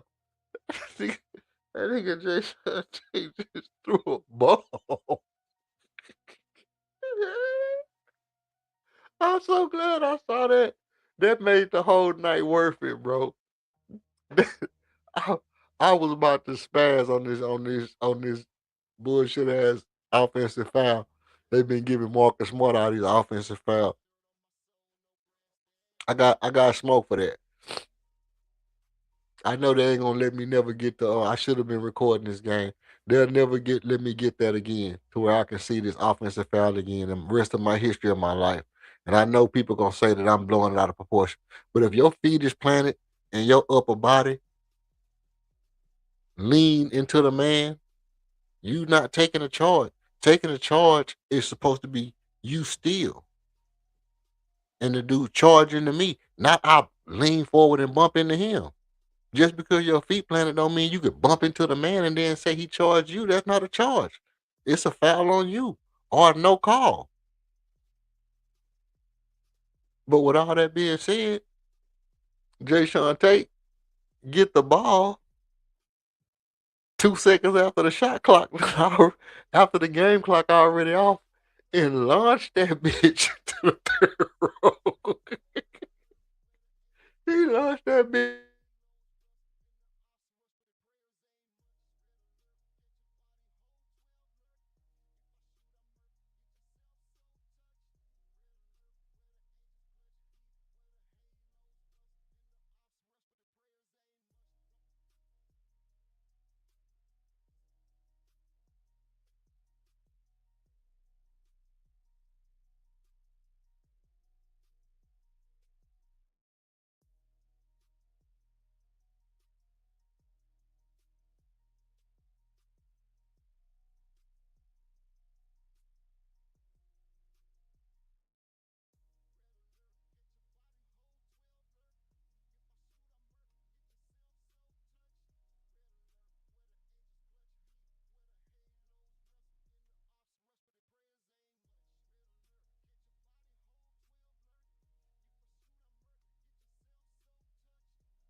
All right, all right.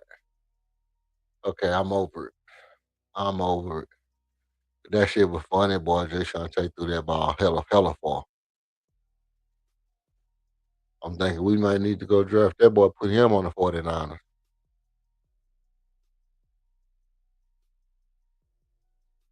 We need to get Jay Sean Tate. extend their contract with the 49ers. Get that nigga into what's it called? Get that nigga in training camp 100%. Back up Brock Purdy. Back up Brock Purdy. All right, let's see what this fourth quarter looking like.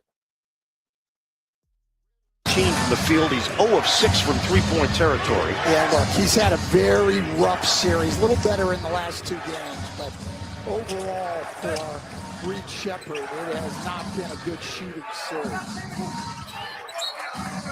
That's deflected with 8 to shoot.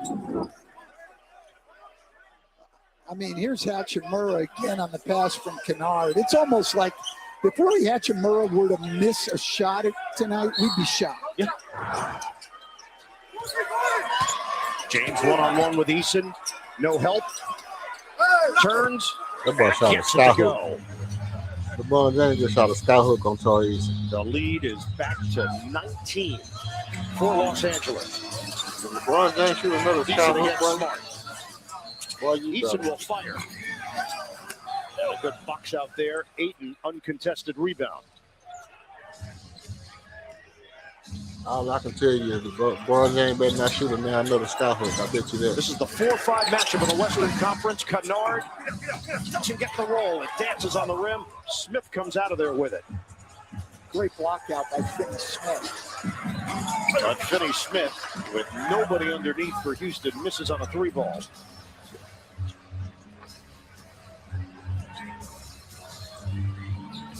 Two minutes gone by in the fourth. Smart, swing, Kennard, Hachimura. He's human. Kennard, save it.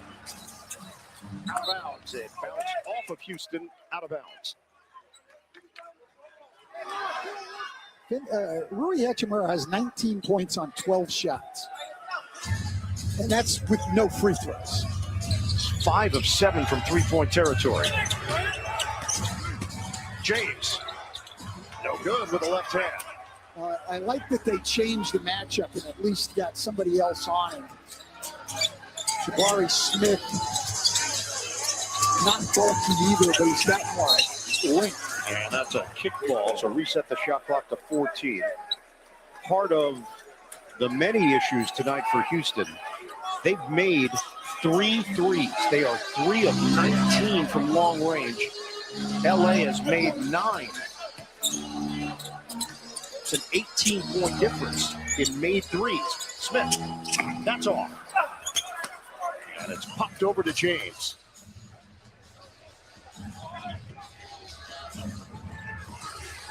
Kennard on a kick.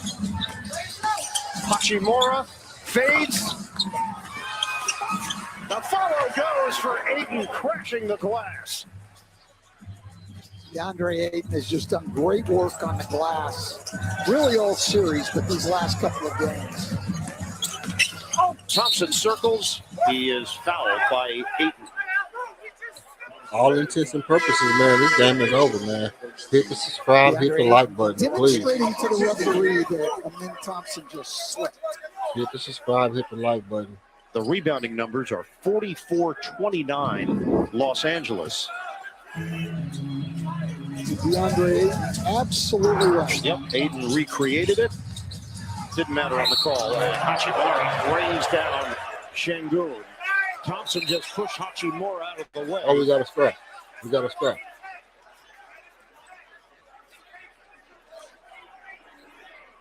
Nothing extracurricular.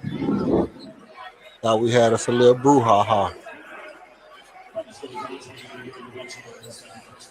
And Thompson took exception that he didn't want Hachimura to help up Şengün. I'm not sure Şengün would have taken his hand either way. So Şengün at the free throw line, little chump sauce. with the Rockets trailing by 21, 8:46 mark of the fourth. GG's, man. I appreciate you pulling up, man. Make sure to hit the subscribe. We're going to be here all summer long, bro. We do figure out what we're going to do with this team. Hey, before you go, man, before you go, tell me what you think. You think we need to bring the team back as it is? or you think we need to make wholesale changes with our veterans and just let these young guys play? You know, if the young guys play, we don't got Western Conference Finals. You know, we got 2-3 years if we let the young guys build. If we bring back these veterans, that means we looking to get in the Western Conference Finals or need to be a top 3, top 4 team again. Which I think we'll be. I think we'll be top 4, top 5 with the team we have right now. Um, but if we bring back KD, Fred VanVleet, Steven Adams, we're looking to get into the top 3, 4 again, and try to make a deeper playoff run. So I don't know what you think. You think we bringing back KD and Fred VanVleet and Steven Adams and trying to make look at Ray Shepard. There you go. Way to fight back, young man. Got that dog in him. Hayes has scored 2. 3 rebounds for Hayes, 16 rebounds for Ayton. That's 9 points, 19 boards from the center position. Smart gets to the cup. Hayes nearly got the banker. He is going to the free throw line. Also very surprised. I mean, Houston's team, their season was built in large part on their rebounding. Number 1 in the NBA. And the Lakers have dominated them on the glass tonight. That's number 4 on Şengün. Crime 101, starring Chris Hemsworth, Mark Ruffalo, Barry Keoghan, and Halle Berry. One Crime connects them all, directed by Bart Layton. Streaming now. Gonna be talking that shit. You be talking that You're shit. right. That's just a movie, not a series. Okay.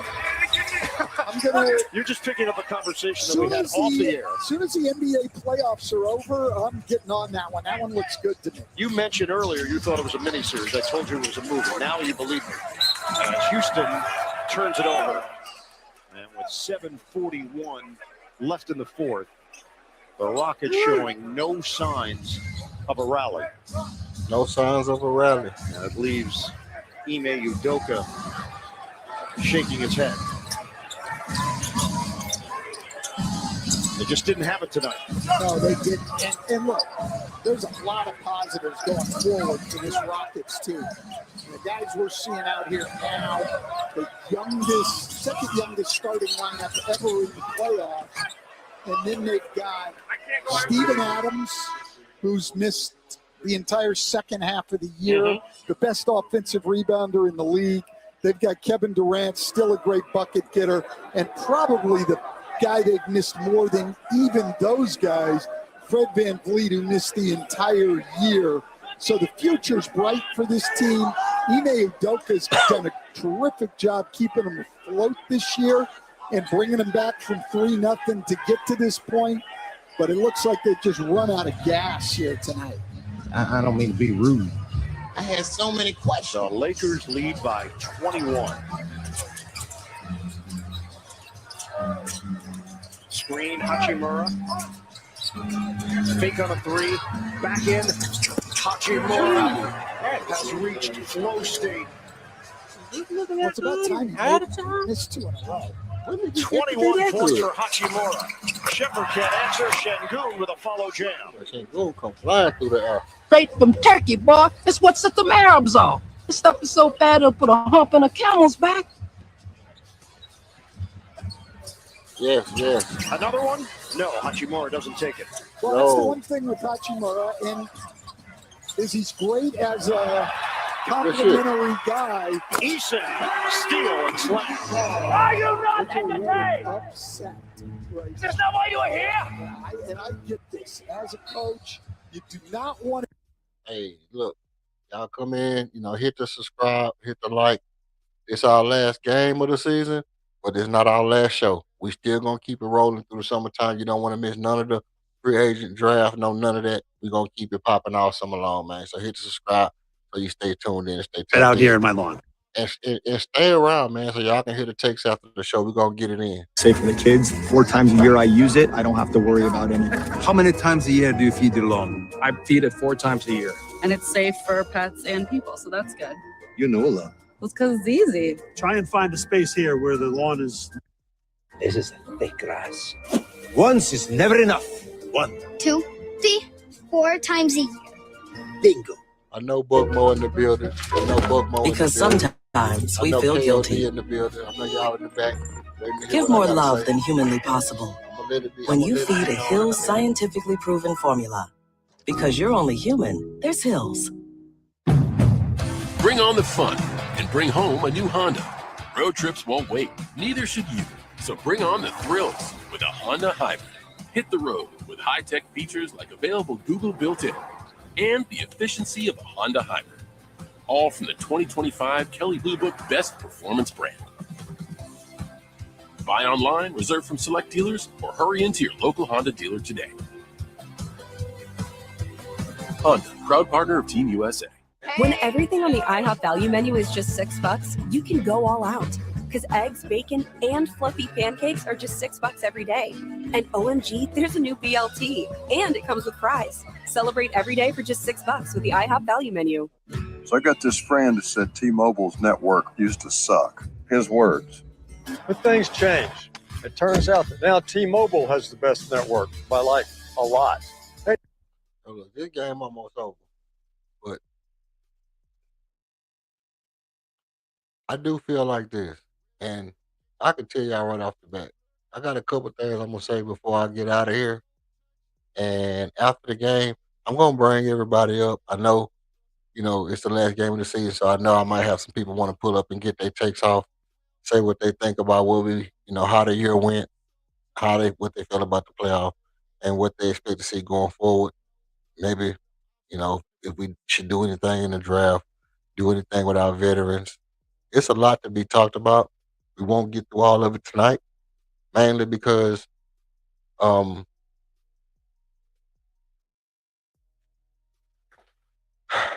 don't want to be too dramatic here, but tonight was somewhat of a letdown.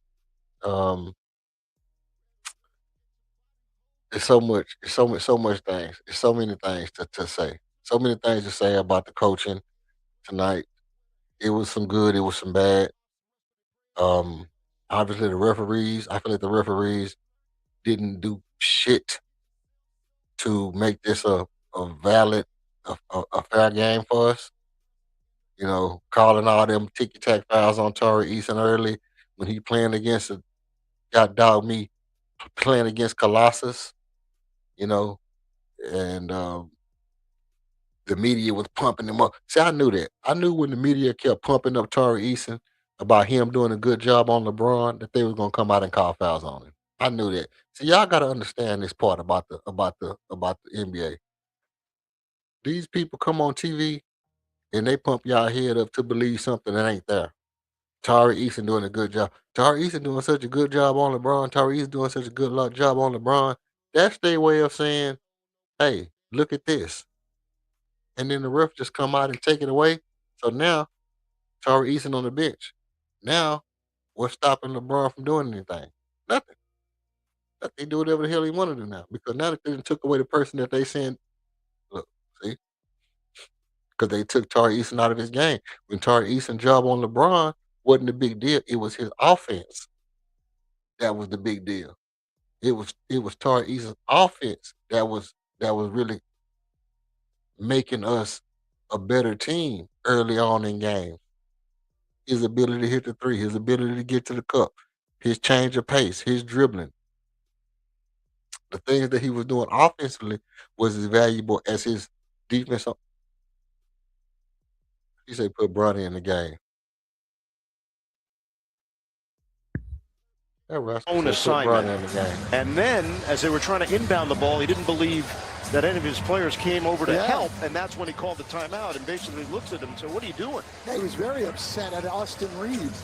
And, when a guy will get on, when a coach will get on his star like that, especially up big, it puts everyone else on alert. Foul was called against Thompson.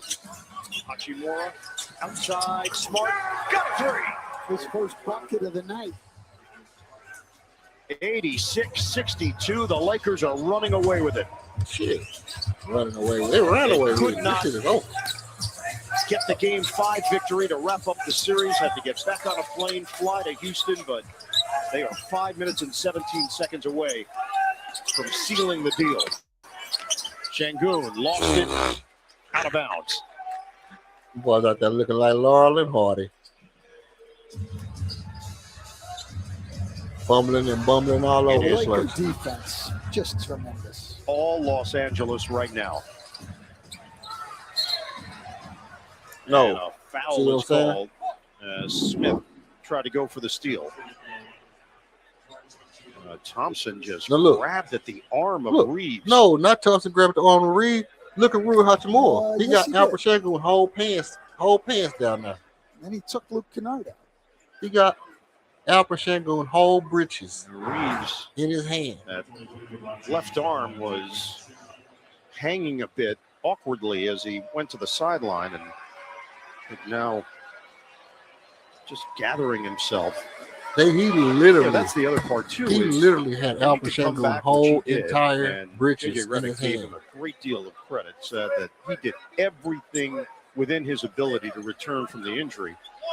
But there's no way to simulate playoff basketball in your ramp up. No way to simulate that, and no way to get that kind of conditioning in either, no matter how hard you're working. And you see that in guys' legs, which is part of the reason he's 2 for 12 from 3 in the 2 games that he's come back. He will get better as time goes on, and obviously he'll need to if they go ahead and finish this off. And they've got to play the Oklahoma City Thunder. They will need everything out of Austin Reeves and everyone else. That's how you're supposed to shoot. Shepherd hits on the From three. now on, that's how you shoot. 88-65, Los Angeles. Reed Shepherd got outshot by Rui Hachimura this game. Cross court. Smart. Yes, sir. Reed Shepherd got outshot by Marcus Smart this game. That's LeBron James' 7th assist to go with his 28 points. Spin, Thompson with the flush. Just let him go. Just let him go. Let him go. We'll go down here and make another Going to hit the three-pointer. 4-minute mark of this fourth quarter. Lakers took control early and have never looked back.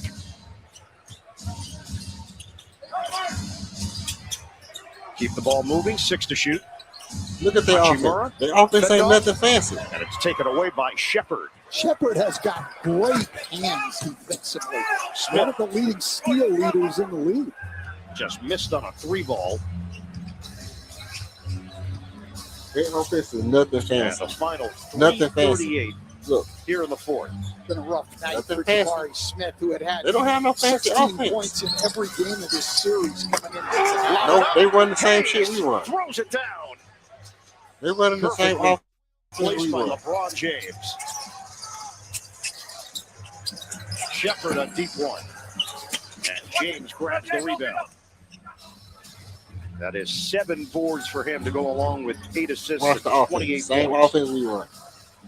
Jackson Hayes in the dunker spot. That's Alvin Out Thompson. here, and LeBron James, I think, would like to exit this game. And I'm getting that sense. And he has earned that right.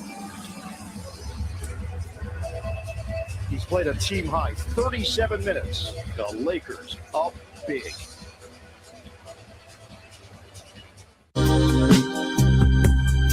Your boy Xavier McDaniel over there.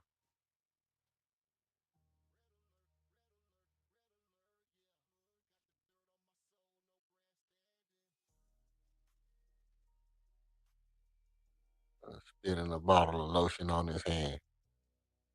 Well, you know, get your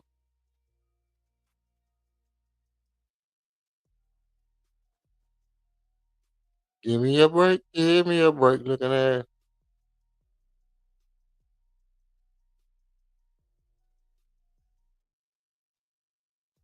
We got 3 minutes left in the ball game. Let me go ahead and start reading these stats out to y'all right quick. We ain't gonna spend no bunch of time on those stats. LeBron James, 18 points. Rui Hachimura, 10 points. DeAndre Ayton, still 2 points. Austin Reed had 7 points. Jalen Arabia had 7 points. Jackson Hayes had. No, this is that's not right. That's not right at all. LeBron James, 28 points. Rui Hachimura, 21 points. Ayton had 7. Smart had 7. Reeves had 15. Arabia had 7. Hayes had 5. And Kennard had 5. DeAndre Ayton had 16 rebounds on your dog's ass. LeBron James had 7 rebounds, 8 assists. Um,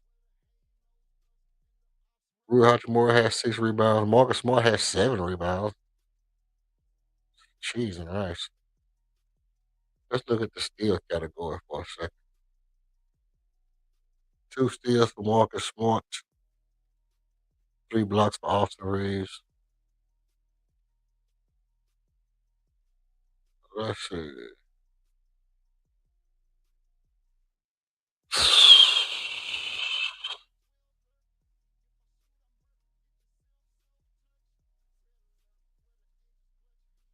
To this, Game 7.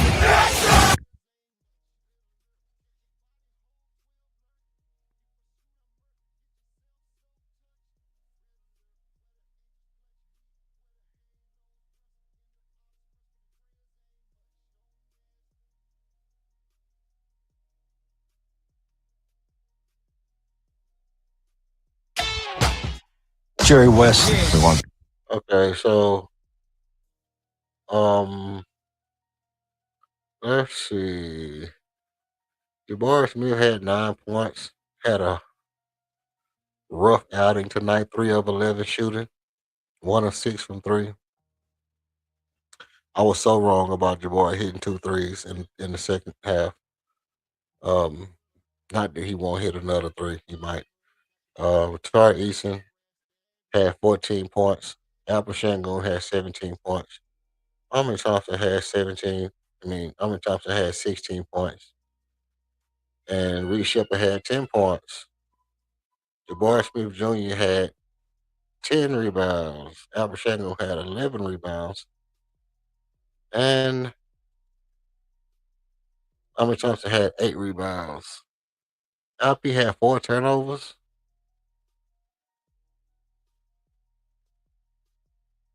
Let's see. Let's look at the blocks. Alp had 3 blocks. Alp had 2. Amin had 3. Reed had 2. Another 2 and 2 block steal game for Reed, man. Reed has been like, as far as defense go, 2 and 2. You can't cry about that, man. He get it to you almost every game. I don't know how he don't average 2 and 2. Maybe just because of the games he didn't get it, but if you really look at when he actually has playing time, he usually gets 2 and 2. All right, let's check out the last part of the game. Let's let this game wind out. They took the 3-0 lead in the series, but you take a first-round win any way you can get it. In fact, they lost in the first round each of the last 2 years. Absolutely, and to not have the league's leading scorer, Luka Doncic, you got to be very happy coming out of this series with a victory. 18 now for Thompson. Laravia takes it to the rack, stripped of the ball by Eason. Ronnie saves it for Smith. Floats it up. Well off. And Bronny James playing free safety. Comes away with a turnover. Smith steps into it and cans a triple.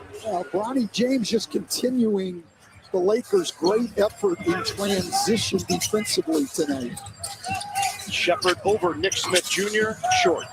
It's grabbed by Connect. There are the quick hands of Shepard. He knocks it out of bounds. Wholesale substitution here for the Rockets for the last 2:07. Holiday in. Davison in.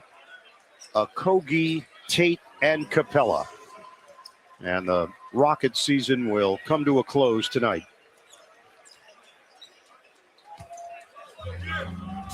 Just too many injuries for the Houston Rockets. They overcame them throughout the year, did a great job. You can only overcome so many. Bronny James missed it. Oh, the crank by Thero. Wow. Lakers bench loved it. And a foul called with 1:51 to play. Wow. A full extension. Ooh. Jackson Hayes is thinking maybe if I brought that out in the dunk contest, there would have been a different result. Man, that was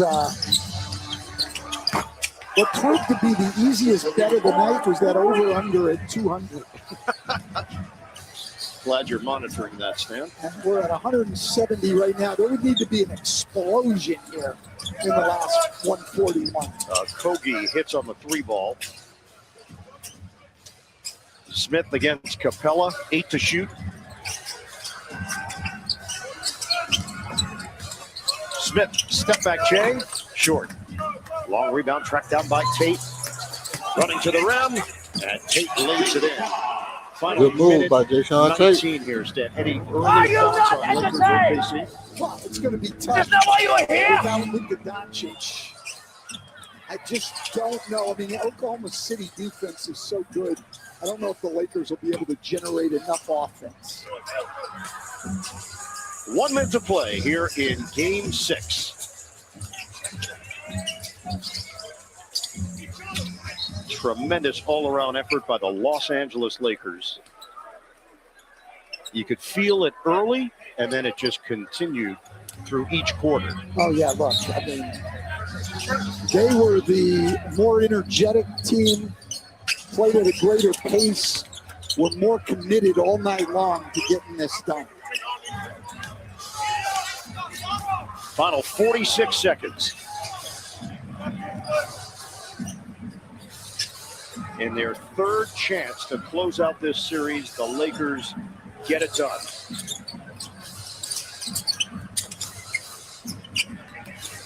Laravia leaves it for Smith. His jump shot doesn't go. Tate once again will push it and pull up. Missing the rainbow 3. Capella clean. All right.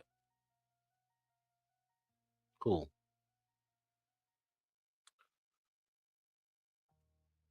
So with that, your Houston Rockets are now officially out of the playoffs. And the season is over as we close the curtains on an enormously unfulfilling, tumultuous, just overall mind-boggling season. From the inception, there's a lot of questions. And in the conclusion, still no answers. If I had to draw a conclusion, what I would say is the things that we wanted to see, we did see those things throughout the course of the year. And what do I mean? The things that we really cared about. Was Armin going to take a leap? Yes, he took a leap. He was a better shooter than he was last year, by far. By far, he was a better shooter than he was last year. He was a better ball handler than he was last year. By far, he was a better ball handler than he was last year. Could he play the point guard? Yes, he played the point guard well. Not great, but decent. He took a points jump. He jumped about 3-4 points as far as his average. His defense took a hit. His rebounding took a hit because he played point guard a lot. Was Alper Sengun still a dominant center? Yes, he's still a dominant center when he's called upon to do so. Could he carry a team by himself? No, he cannot carry a team by himself. He does need help. Would Jabari take a leap? Yes. Was Torrey worth the money that he was asking for? Man. We have seen stretches with Torrey that was very important. We've seen Torrey be a good 3-and-D player. And we saw him do a good job on LeBron James. But ultimately, could Reed Shepard be a starting point guard for this team? Yes. We saw Reed Shepard elevate his gameplay from very timid last year to being a little more confident this year to ultimately being a viable offensive threat. Even in this very last game, it was Reed Shepard that gave us our biggest hope when he tried to ignite the comeback. And we had to come to the conclusion of, are we going to pull Reed Shepard and put in defense? And again, Ime put in defense and took Reed Shepard out the game, where the Lakers were eventually able to blow open the game back to a 20-point lead. So the next question you would have to ask is Ime a good enough coach to get us to the promised land? Um, and with that being an analogy, I guess I can use this. I can use this analogy. Moses was able to see the promised land, but he wasn't able to go in. Moses led them through the desert. Moses led them out of Egypt, you know, and he was able to climb up on a mountain and look over and see the promised land, but he wasn't able to go with him into the promised land. And I don't know if that's Ime's position, but I think he can get us to where we need to go. I don't know if he can go there with us with some of the stuff that I've seen over the stretch of the playoff, but I will say this. I did see promising things from Ime's offense in this playoff. There were times when guys just made shots, when guys made shots, the offense looked, you know, marginally better. And it just takes guys to make shots. What happened to us tonight was not about Ime's offense. I think it was about guys getting complacent. And even though you came out to fight, maybe you lost focus. You know, maybe you didn't prepare as diligently. I don't know. Or maybe you just been playing 82 games, um, 86, 87 games, 88 games, and eventually you just tapped out. Mentally, physically, the pressure of it all, you just tapped out and you didn't bring your best game. But this team was not good enough to beat the team across from them. It had nothing to do, to me, had nothing to do with Ime Udoka. It had nothing to do with Ime Udoka. Why do I say that? Because if he had the team he had when he was in Boston, they beat this LA team. If Ime has the team that he had when he was in Boston, they beat this LA team. So it's not about Ime's offense, it's about the people on the court. I really, really, really, I'm going to tell you right now, I'm really not going to listen to a lot of people talk about basketball at this point. And I've steered clear of people talking about basketball for as much as I could because people say ridiculous shit. I've said over and over again, Ime has all the same plays that every other coach has. He has every access to every play ever invented in the history of basketball. It's not his offense, it's the people on the court.